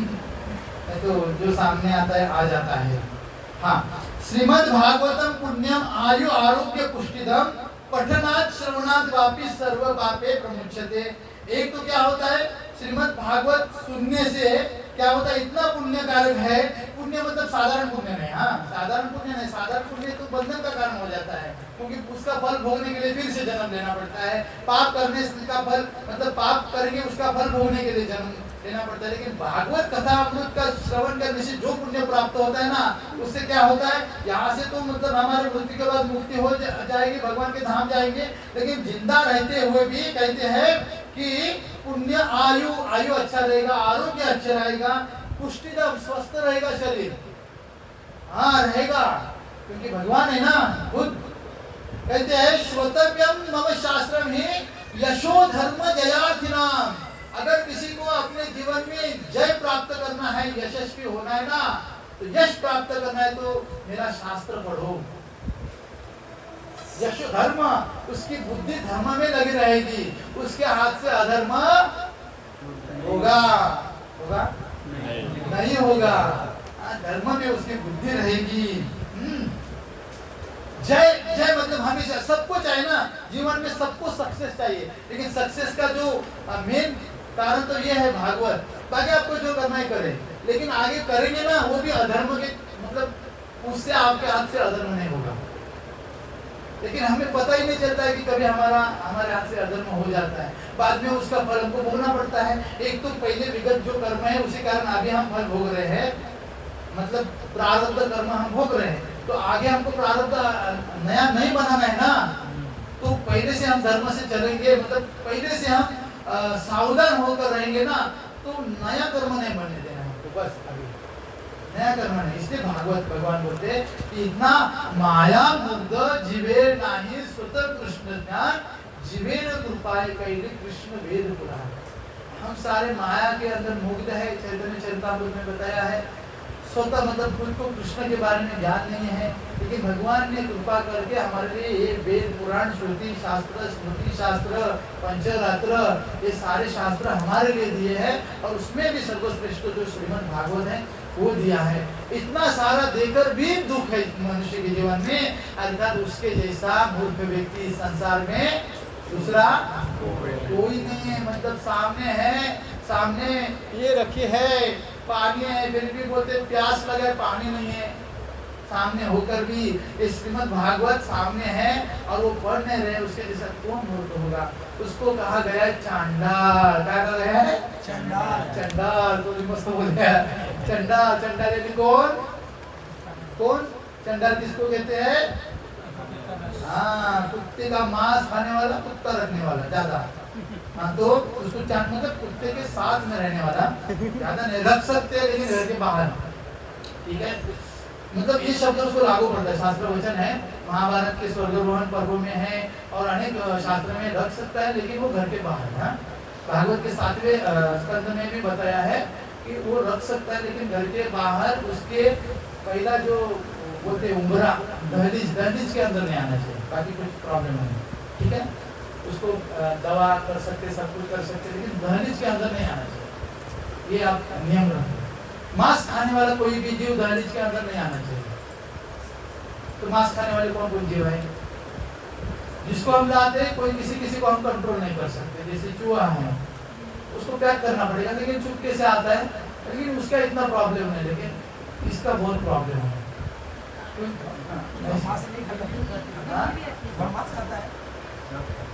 कुछ ना कुछ खाते हैं, कुछ भी हो जाने तो उतना ज्यादा नहीं, लेकिन कुत्ते के बारे में आया है कि वो जो भागवत नहीं सुनता है ना उसको चांडाल कहा गया है। चांडाल यानी कुत्ते का मांस खाने वाला व्यक्ति है, महापापी व्यक्ति है। कम से कम उसको 15 दिन में, अगर किसी के पास समय नहीं है, बहुत बड़ा मतलब मोदी से भी बड़ा कोई है समझो, टाइम उसके पास नहीं है कोई भी है ऐसे समझो जिसके पास सही में टाइम ही नहीं है, तो कम से कम 15 दिन में एक बार उसको भागवत एकादशी के दिन श्रवण करना चाहिए। इसमें भगवान ऑप्शन देते हैं कि न गच्छन्ति यदा मर्ते श्रुतुम भागवत सुता एकादशा विशेषण नास्ति पापरतस्तथा। अगर 15 दिन में भी एकादशी के दिन भागवत नहीं श्रवण करता है ना, उसके जैसा दूसरा पापी कोई नहीं। उसका मुख देखने के बाद घर में जाकर सच्चाई स्नान करना चाहिए, यानी कपड़े के साथ स्नान करना चाहिए। इसलिए बोलते हैं, जैसे आप मजाक लगता है लेकिन सत्य बात है। इसलिए कोई भी व्यक्ति घर से बाहर मतलब बाहर से घर में आता है ना, तो पहला किसी घर के वस्तु को स्पर्श न करते हुए पूरा जाके पूरा कपड़े के साथ स्नान करना चाहिए, क्योंकि नास्तिक लोगों की नजर लगे हमारे शरीर के ऊपर। ये हमारा इसको बोलते हैं सदाचार। क्या बोलते हैं? सदाचार। और ये सदाचार हमारे पूर्व पुराण में बताए हैं, ठीक है। इसलिए घर में आने के बाद कभी कभी पॉसिबल नहीं होता है, लेकिन जिसको पॉसिबल है वो कर सकता है, कोई बंधन नहीं है। लेकिन बाहर से आते हैं, हमारी बुद्धि भी लोगों का सुनकर, भौतिकवादी चर्चा सुनकर हमारा मन भी कुचेला हो जाता है। इसलिए मन शुद्ध करना है तो श्रीमद् भागवत श्रवण करेंगे, शरीर शुद्ध करना है तो हम स्नान करेंगे, है ना। किसी ना किसी तरह हमारे शरीर का और हमारे मन का हमें प्रोटेक्ट करना चाहिए। अब बताइए हमारा मन कैसे बनता है? चलो, हमारा मन किससे बनता है? आलस कहाँ से आता है? कहाँ से आता है आलस? एकदम सीधा साधा प्रश्न है। आलस कहाँ से आता है? रत्नागिरी से नहीं ना, तो मनुष्य के अंदर आता है, आता है कहाँ से? बेलापुर से नहीं ना, कहाँ से आता है आलस? आलस आने के बहुत कारण है। उसमें एक तो नींद पूरा न लेना है ना, दूसरा ज्यादा से ज्यादा आलस आता है खाने से आता है। ज्यादा खाते हैं इसलिए शरीर की ताकत उसको लगाना पड़ता है, और लगाते लगाते उसमें यूज हो जाता है, फिर बाद में आलस आ जाता है एकदम। ठीक है, ठीक है, चलो आलस की बात है। मन कैसे बनता है? हमारा मन बनता किससे है? दिखता तो नहीं, लेकिन बनता किससे है? दीक्षा। ठीक है, हाँ बताए आपने कुछ बोला? हाँ, गोले ने बोला मन बनता है भोजन से। फिर चेतना आगे की बात है। चेतना मतलब टच करना, ये चेतना ऐसा हो गया। तो मन बनता है भोजन से। अगर हम भोजन साधारण भोजन मतलब भगवत अर्पित अगर भोजन हम नहीं खाएंगे तो हमारा उस भोजन, जैसे वो भोजन पाप से बना है, जैसे हमारे किचन में 5 पाप होते हैं हर दिन, उसको पंचसुना कहा गया है। हाँ, मतलब जल भरते वक्त, अग्नि जलाते वक्त उसमें छोटे छोटे जीव मरते हैं। भगवत गीता में बताया है, इसी पुराण का श्लोक है, तात्पर्य में लिखा है। तो पंचसुना, 5 सुना मतलब जहाँ वो खाटी रहता है ना, जिसको काटता है बकरे को, तो वो जगह है ना, उसको सुना कहा जाता है। तो ऐसे सुना मतलब वधस्थान हमारे किचन में है। झाड़ू लगाते वक्त, उखने के समय मतलब धान ये करते वक्त, चूल्हा जलाते वक्त, पानी के समय, और एक है ऐसे 5 पाप हर दिन क्यों होते हैं? खाना बनाने के लिए। अगर वो खाना उस 5 प्रकार के पाप के कारण हमने वो खाना खाया, तो क्या खाया हमने? पाप खाया। तो पाप खाने से मन कैसा बनेगा? पापी। तो पापी मन में भगवान की याद कैसे आएगी? तो पाप प्रत्यय होगा ना आगे। तो फिर वो भगवान कहते हैं ना, भगवत गीता में बताया है कि वह जो बनाएंगे ना वो मुझे अर्पित करिए। मैंने उनको अर्पित किया तो भगवत प्रसाद हो गया। तो फिर हमारी धीरे धीरे हमारी बुद्धि शुद्ध होने लगती है। लेकिन वो भी भगवान को हम अर्पण करेंगे ना, तो मुझे बटाटा बड़ा अच्छा लगता है, हाँ, तो मुझे अच्छा लगता है इसलिए मैं भगवान को देता हूँ, है ना? तो भगवान को अच्छा लगता, ठीक है, ये भी स्टार्टिंग में ठीक है, इतना कोई बुरी बात नहीं है। कैसा भी हो भगवान को अर्पण करना चाहिए, ठीक है, एक बड़ी बात नहीं। लेकिन बनाते वक्त हाँ मस्त बनाए तो भगवान खाएंगे नहीं उसको, क्योंकि हमारे भावना उसके अंदर। जैसे एक मंदिर है, वहाँ नरसिंह भगवान को जब भोग लगता है ना, तो पहला पुजारी को भरपूर खिलाया जाता है, अब बाद में भगवान को अर्पण किया जाता है। क्यों? क्योंकि उसकी नजर है ना, उसकी भावना है ना, भगवान को अर्पण करते वक्त एक तो वो उग्र नरसिंह है ना, जैसा भाव है वैसा उनके अंदर आ जाता है, उग्र नरसिंह। टाइम हो गया प्रभु जी? हाँ अच्छा, 15 मिनट है ना, 30 मिनट है। तो मतलब जैसा भाव रहता है ना, उसी प्रकार के हमारी चेतना हो जाती है, तो भगवान स्वीकार नहीं करेंगे, क्योंकि उसको हमने मतलब दूषित किया, तो स्वीकार नहीं करेंगे। लेकिन कुछ भी कैसे भी हो, आपको भगवान को अर्पण करना चाहिए शुद्ध मन से, ठीक है। फिर इन्होंने भागवत में बताया कि पठनात् श्रवणात् सत्यो वैकुंठ फलदायकम सप्ताहेन श्रुतम च एतत् सर्वदा मुक्तिदायकम सदकाद्य सुराप्रोक्त नारदाय दया परे। तो 7 दिन श्रवण करने से, 7 ही दिन क्यों? हर दिन तो श्रवण करना चाहिए, लेकिन 7 दिन भी बताए हैं। 7 दिन क्यों बताया आपको? 7 दिन क्या है हमारे? ये दिवस भी 7 दिन के होते हैं। फिर 7 दिन क्यों बताया? पता है, मैं वैष्णव के, सीनियर वैष्णव के मुख से सुना था कि मनुष्य के अंदर 3 प्रकार के गुण हैं, राजसिक, तामसिक, सात्विक, है ना। तो कोई नया व्यक्ति पहली बार भी नहीं आया या पुराना भी है, मनुष्य के अंदर तामसिक गुण रहता है, तो पहले दिन श्रवण करने से उसका तामसिक प्रभाव धीरे धीरे कम हो जाता है कथा के प्रभाव से। दूसरे दिन उसका राजसिक प्रभाव धीरे धीरे कम हो जाता है। तीसरे दिन वह सात्विक प्रभाव में आ जाता है। चौथे दिन में उसका सात्विक प्रभाव और थोड़ा बढ़ जाता है। 5वें दिन में वो पूरा, हाँ अभी तो मैं पढ़ूंगा श्रीमद् भागवत, पहले दिन नहीं बोलेगा। पहले दिन मैं बोलूंगा हाथ ऊपर करो, देखते प्रयास करते हैं, टाइम नहीं रहता। टाइम पूरा दिया 24 घंटा, फिर भी टाइम नहीं रहता है, हाँ नहीं रहता ना, टाइम है फिर भी नहीं रहता है। मतलब अभी तक उसकी श्रद्धा जागृत नहीं हुई पूरी तरह से। श्रद्धा तो पहले दिन से हुई इसलिए तो आया, लेकिन जो दृढ़ श्रद्धा होनी चाहिए नहीं, तो 5वें दिन तक उसकी श्रद्धा 6वें, 7वें, ऐसे 6वें और 7वें दिन में पूरा मतलब पक्का हो जाता है व्यक्ति।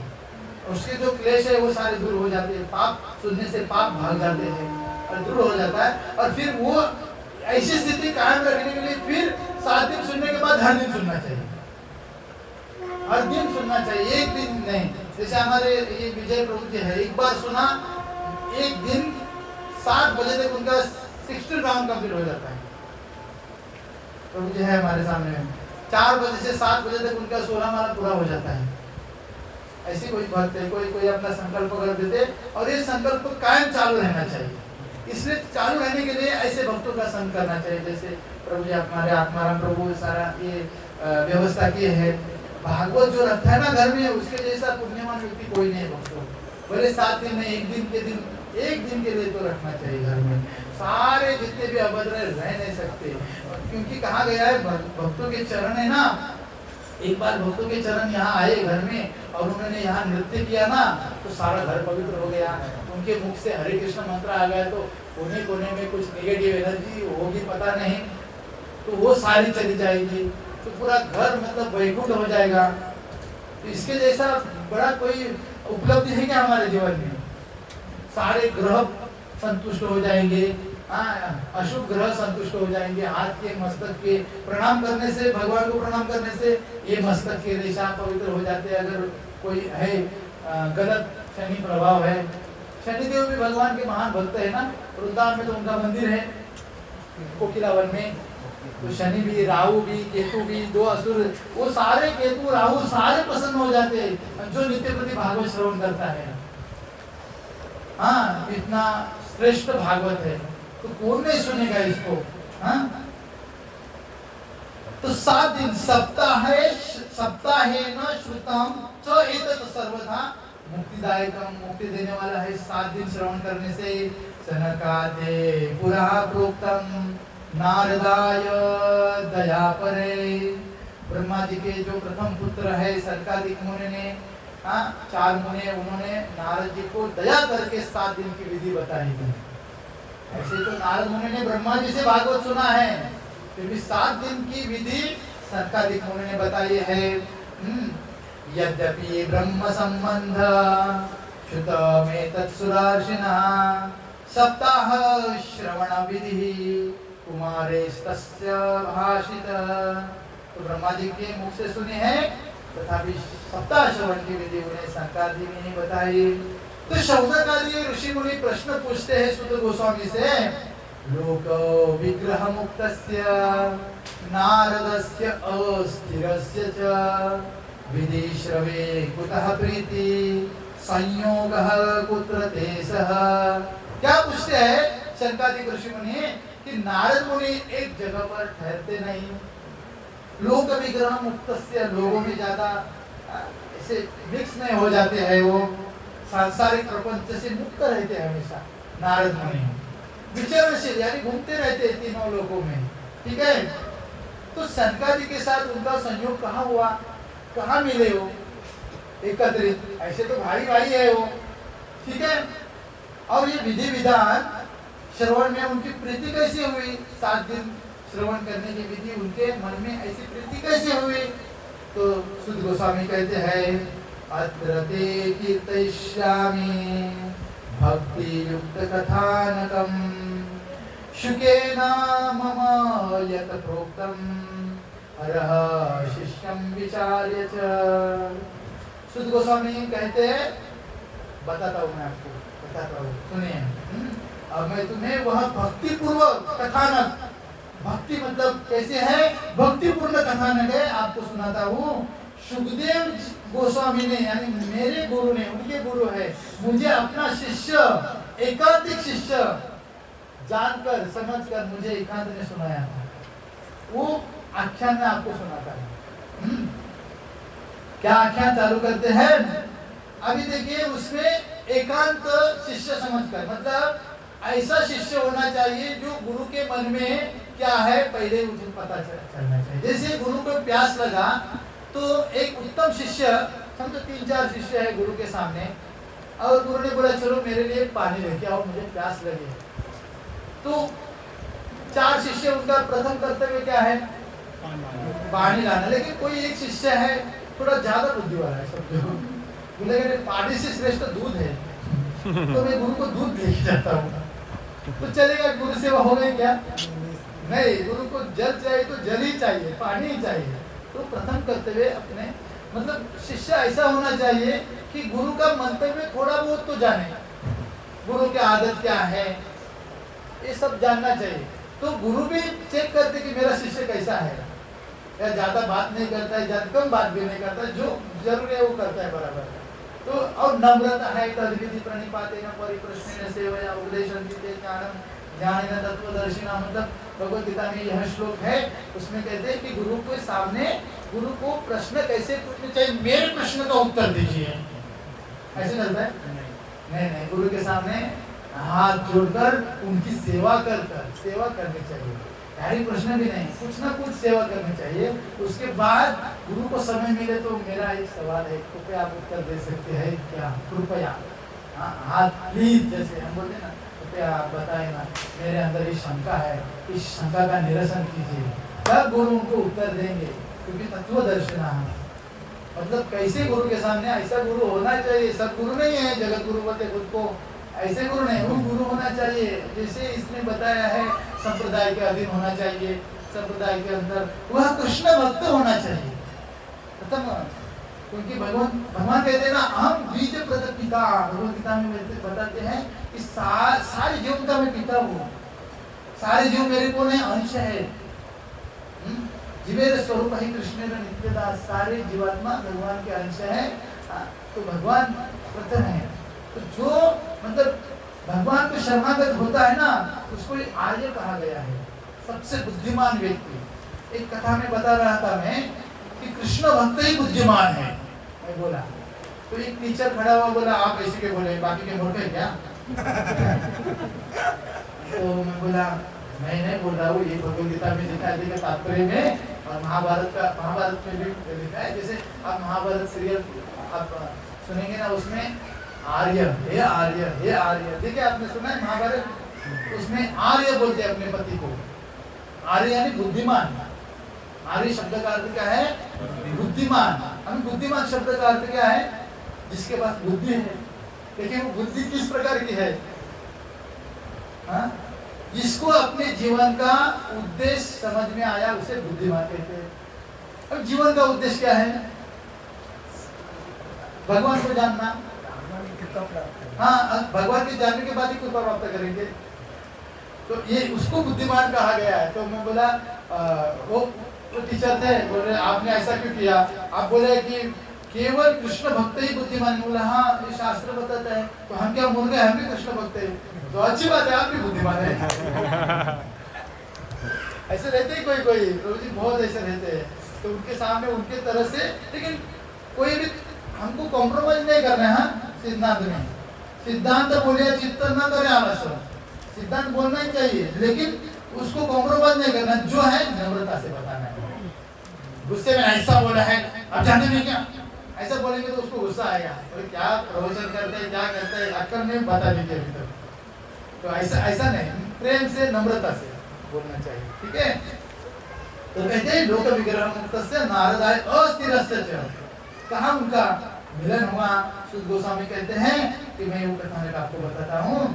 एकदा हि विशालायाम चत्वार ऋषयो अमलः सत्संगार्थं समायात ददुषुस्तत्र नारदम। तो एक बार विशालापुरी में, विशालापुरी यानी पृथ्वी के ऊपर सत्ययुग का जो धाम है उसे कहते हैं बद्रीनाथ धाम। कलयुग का है जगन्नाथपुरी। द्वापर युग का कौन सा है? द्वारकाधीश मंदिर जहाँ है वो द्वारका। और त्रेता युग का धाम जो है उसको रामेश्वर। तो 4 धाम हो गए। तो सत्ययुग का जो धाम है वहाँ जाने के लिए भी तप करना पड़ता है ना? केदारनाथ कौन कौन चढ़ा है ऊपर? पता है तब कितना करना पड़ता है चढ़ने के लिए?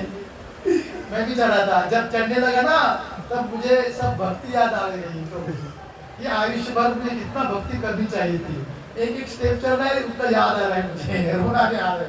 कितना आयु फुकट चला गया, कितना नाम जप करना चाहिए। एक पद चढ़ेंगे ना तब याद आने लगता है केदारनाथ का। ऐसा दम लगता है प्रभु जी। और मैं कम से कम 8 घंटे में मैं पहुंचा, 22 किलोमीटर है ऊपर। मेरे साथ और एक प्रभु जी थे, पूरा हमने ताकत लगाई, लेकिन वहाँ ताकत नहीं लगती है, मन की ताकत चाहिए चलने के लिए। ठीक है, महाराज को बोले जीवन में एक बार तो गए तो दूसरी बार जाने की जरूरत नहीं वहाँ, क्योंकि इतना कर नहीं सकता केदारनाथ, चढ़ नहीं सकता बाबा, बहुत कठिन है। उतनी सत्य युग के लोगों की जैसी शक्ति हमारे अंदर अभी नहीं है। ठीक है, तो वहाँ क्योंकि वहाँ जो बद्रीनाथ धाम है ना, वहाँ व्यास मुनि रहते हैं, वहाँ नर नारायण ऋषि रहते हैं दोनों। और वो तो नर नारायण ऋषि तो भागवत कथाकार है पहले, व्यास मुनि तो प्रमुख है। तो वहाँ आध्यात्मिक चर्चा करने के लिए वो प्रमुख स्थान है वहाँ, तो वहाँ जा रहे थे। वहाँ ध्यान भी किया जाता, जैसे गरुड़ जी ने एक पैर पर खड़ा होकर 30,000 साल तक तपश्चर्या की गरुड़ जी ने। तो गरुड़ शिला भी है बद्रीनाथ धाम के सामने नीचे, नारद शिला है, गरुड़ शिला है, 5 मिनट। तो वहाँ जा रहे थे, उनके अंदर कोई टेंशन था। क्या टेंशन है, कोई चिंता है, वो बताएंगे आगे। तो उस रास्ते में उनकी मिले एक दूसरे को, ये 4 कुमार भी जा रहे थे, नारद मुनि भी। तो कुमार कहते हैं, कथ ब्रह्मदीन मुखः कुतः चिंतातुरो भवान त्वरितं गम्यते कुत्र कुतश्च आगमनं तव। यह ब्राह्मण, आपका यह मुख है ना, दीन मुख, मतलब उदास क्यों है, आपका मुख क्यों उदास है, और आप चिंता दूर कैसे है, आपके अंदर चिंता कैसे है, इतनी जल्दी कहाँ जा रहे हैं आप, जा रहे हो, और कहाँ से जल्दी जल्दी से आ रहे हो, कहाँ से। इदानी शून्य चित्तो असि, आपका जो चित्त है ना, मतलब किसी को देखना है तो चेहरे से पता चलता है ना। समझो मैं आया दूर से, रत्नागिरी से आया यहाँ, और आने वाले को अपेक्षा रहती है सामने वाला मेरा स्वागत करेगा, है ना, और चेहरे पे कैसा रहेगा, 12 बजे रहेगा तो क्या करेगा। अगर समझो मैं इतना दूर से आया और सामने वाला स्वागत करने के बजाय आया भी, ऐसी अगर उसकी भावना है, तो मैं उसी दरवाजे से पीछे जाऊंगा, है ना। तो चेहरे पे कैसा होना चाहिए, कोई वैष्णव आ गया हमारे घर, एकदम मतलब उल्लास होना चाहिए। लेकिन चेहरे पे 12 बजे, तो 12 कैसे बजते पता है, सबको पता है, मतलब ऐसे 12, जैसे यहाँ नारद मुनि के चेहरे पर 12 बजे हैं। तो कैसे, तो क्या कहते देखे, कुत चिंता तुरो भवान इदानी शून्य चित्तो असि गत वित्तो यथा जना। वित्त यानी धन। अगर किसी व्यक्ति ने 60 साल तक अच्छा जॉब किया और 60 साल के बाद उसका जितना भी पैसा मिला उसने एक पेटी में रखा और जा रहा है, और किसी कोई चोर आ गए और 60 साल का धन उसका एक क्षण में लेकर भाग गए, तो उसको क्या बहुत आनंद आएगा कि नहीं, आनंद आएगा। वो आधा मरेगा उधर ही, मर ही जाएगा वहाँ, कि 60 साल की कमाई एक क्षण में चले गए। चेहरे में क्या रहेगा, आप कितना भी हरे कृष्णा बोलेगा वो, क्या हरे कृष्णा ये मिला मुझे, हरे कृष्णा करने से क्या होगा, ये मिला, इतना साल मैंने तपस्या किया, उसका लाभ क्या, कुछ नहीं। चेहरे में कितना भी प्रयास करो, उसको गरम गरम चीनी भी दो नहीं खाएगा, कुछ भी प्रयास करो कुछ नहीं, क्योंकि उसका जीवन का सार, धन रूपी सार चला गया। ऐसे नारद मुनि की स्थिति है। मतलब नारद मुनि हमेशा नारायण नारायण करते हैं। नारद मुनि भजाए बिना राधिका रमन नामे, भगवान के नाम का जप करते रहते हैं और हमेशा आनंद में रहते हैं। लेकिन आज उनके चेहरे पे क्या वजह है, 12 बजे। ठीक है, कहते हैं एक जिस व्यक्ति का सारा वित्त चला गया, धन चला गया, ऐसी स्थिति आपकी है, तदेवं मुक्त संगस्य न उचितम पद कारणम। आपके लिए ऐसा चेहरा आपके लिए अच्छा नहीं लगता, क्योंकि आप मुक्त है, और मुक्त आपकी तो शादी हुई नहीं है। दुख क्या है वो पता चलेगा शादीशुदा व्यक्ति को, है ना, सबको पता है वो तो छुपाने की बात नहीं है। पदम पदम यत् विपदम, पता नहीं है। जिस दिन लगता चलो आज मेरी शादी हो गई, आज से आनंद आनंद, है ना, होता है क्या आनंद आनंद, नहीं होता है। क्योंकि कहा गया है कि वो श्लोक है, भक्त प्रहलाद कहते हैं, गृह अंधकूपम, घर को अंधकूप कहा गया है। अंधकूप यानी एक कुआं, इसमें पानी नहीं है। अगर गिरेगा ना तो मर ही जाएगा। ऐसा संसार है। वो एक बार गिर गया संसार में, वहां बंधन में, तब से उसका आनंद क्या होता है, चला जाता है। थोड़ा आता है, थोड़ा यहाँ आया और यहाँ से बच्ची मारता चला गया। ऐसा लगता है अभी चलो मेरा 4 व्हीलर कार ले लिया, आज से मैं मस्त, और अचानक किसी ने ठोक दिया, अरे यार 70,000 का खर्चा ठोक दिया ना, उसको चेंज करना है, कोई उसका काज चला गया, चलो या किसी को लग गया आनंद पानी में। मतलब ऐसे विपदा आती रहते हैं, आती रहेगी क्योंकि हम स्वीकार किया है। फिर भी उसमें कैसे रहना है ना, अब 7वें स्कंद में बताया है क्या करना है। घर में ना शब्द बोलना नहीं है, करना नहीं है, लेकिन हाँ बोलना है, तो संसार चलेगा। अच्छा, जैसे पत्नी बोली पति को, जैसे मुझे मेरे पत्नी ने बोला ये लेके आओ, तो ना नहीं बोलना है, हाँ बोलना है। जैसे महाराज हमारे बोलते हैं, राधा गोविंद महाराज बोलते हैं अपने पत्नी को दिन में 10 बार क्या बोलना है, आई लव यू। अपने पत्नी को भले मन में प्रेम नहीं है लेकिन बोलना है, पत्नी को भी पति को बोलना है, कुछ प्राप्त करना है तो कम से कम थोड़ा सा कॉम्प्रोमाइज करे ताकि संसार चले। लेकिन होते रहता है बाबा, ये सब टेक्निक्स है, और ये भागवत में भी बताया है। तो भागवत कोई साधारण नहीं है, भागवत में भी बोले ना बोलना नहीं है, हाँ बोलना है। मतलब दोनों के लिए है, पति और पत्नी के लिए। कोई मतलब केवल आपको गुस्सा आएगा माता जी को कि ऐसा क्यों बोल रहे, तो प्रभु जी के लिए भी लागू है, क्योंकि संसार में चीजें होती रहेगी भक्तों। क्योंकि हमारा बुद्ध है ना, जैसा खाते हैं वैसा मन होता है हमारा, तो हमें कुछ भी हो एक दूसरे के प्रति अपराध न करते हुए भक्ति करना है। ठीक है, टाइम तो हो गया, एक ही श्लोक बोलता हूँ तो नहीं, कल से करता हूँ। ये कहते हैं, सुध गोस्वामी कहते हैं, सॉरी चार कुमार नारद मुनि से कहते हैं कि आपके चेहरे पे उदासी क्यों है, उसका कारण आप बताइए। तो कल कारण बताएंगे, तो कल सब आएंगे। हाँ, श्रीमद् भागवत महापुराण की हरे कृष्णा कृष्णा कृष्णा हरे हरे, हरे राम राम राम हरे हरे। तो भागवत की आरती गाएंगे अभी। हाँ, माइक एक्चुअली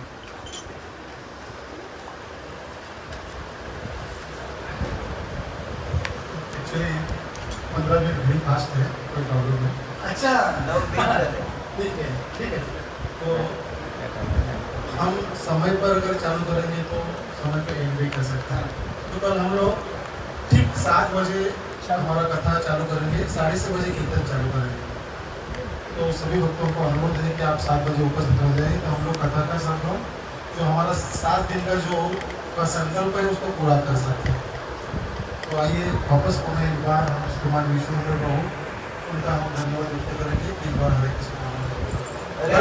कृष्ण हरे कृष्णा कृष्णा कृष्णा हरे हरे, हरे राम राम राम हरे हरे, हरे कृष्णा कृष्णा कृष्णा हरे हरे, हरे राम राम राम हरे हरे, हरे कृष्णा कृष्णा कृष्णा हरे हरे, हरे राम राम राम हरे हरे।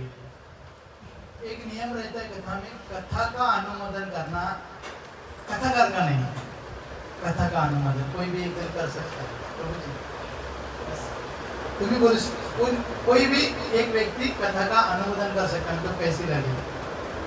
हाँ, कोई भी कथाकार का नहीं। हाँ,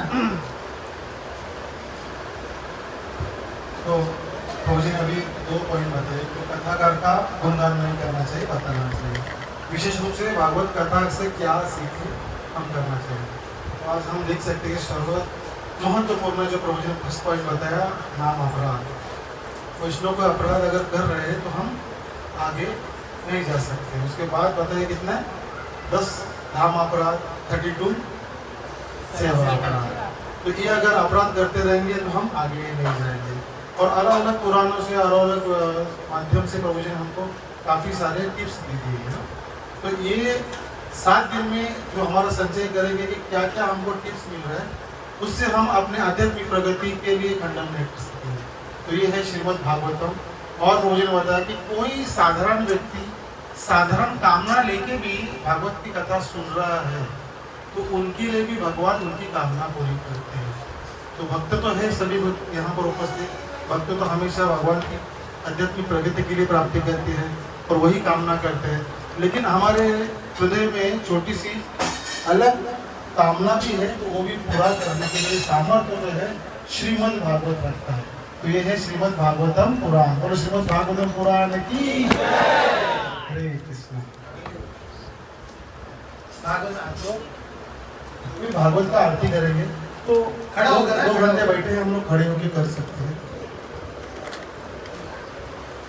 हमारा जो फेस है, चेहरा भगवान के सामने होना चाहिए।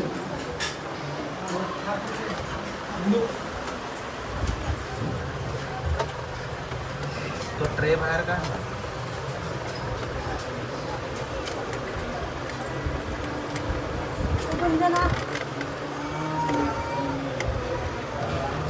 इधर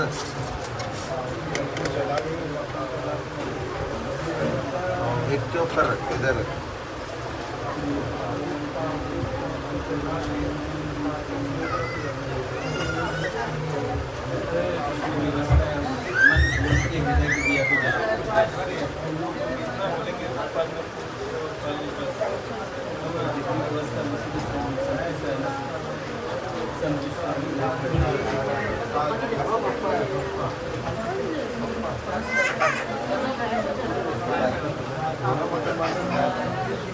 अदृश्य झाला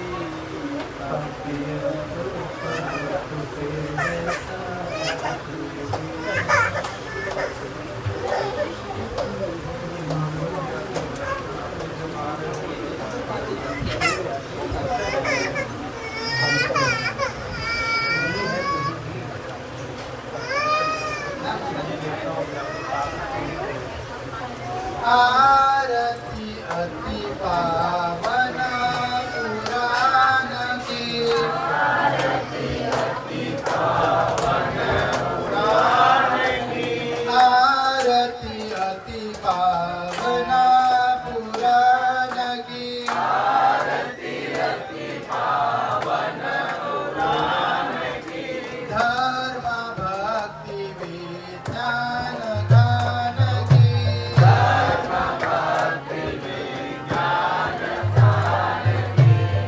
महापुराण भागवत निर्मल, महापुराण भागवत निर्मल,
राम राम हरे हरे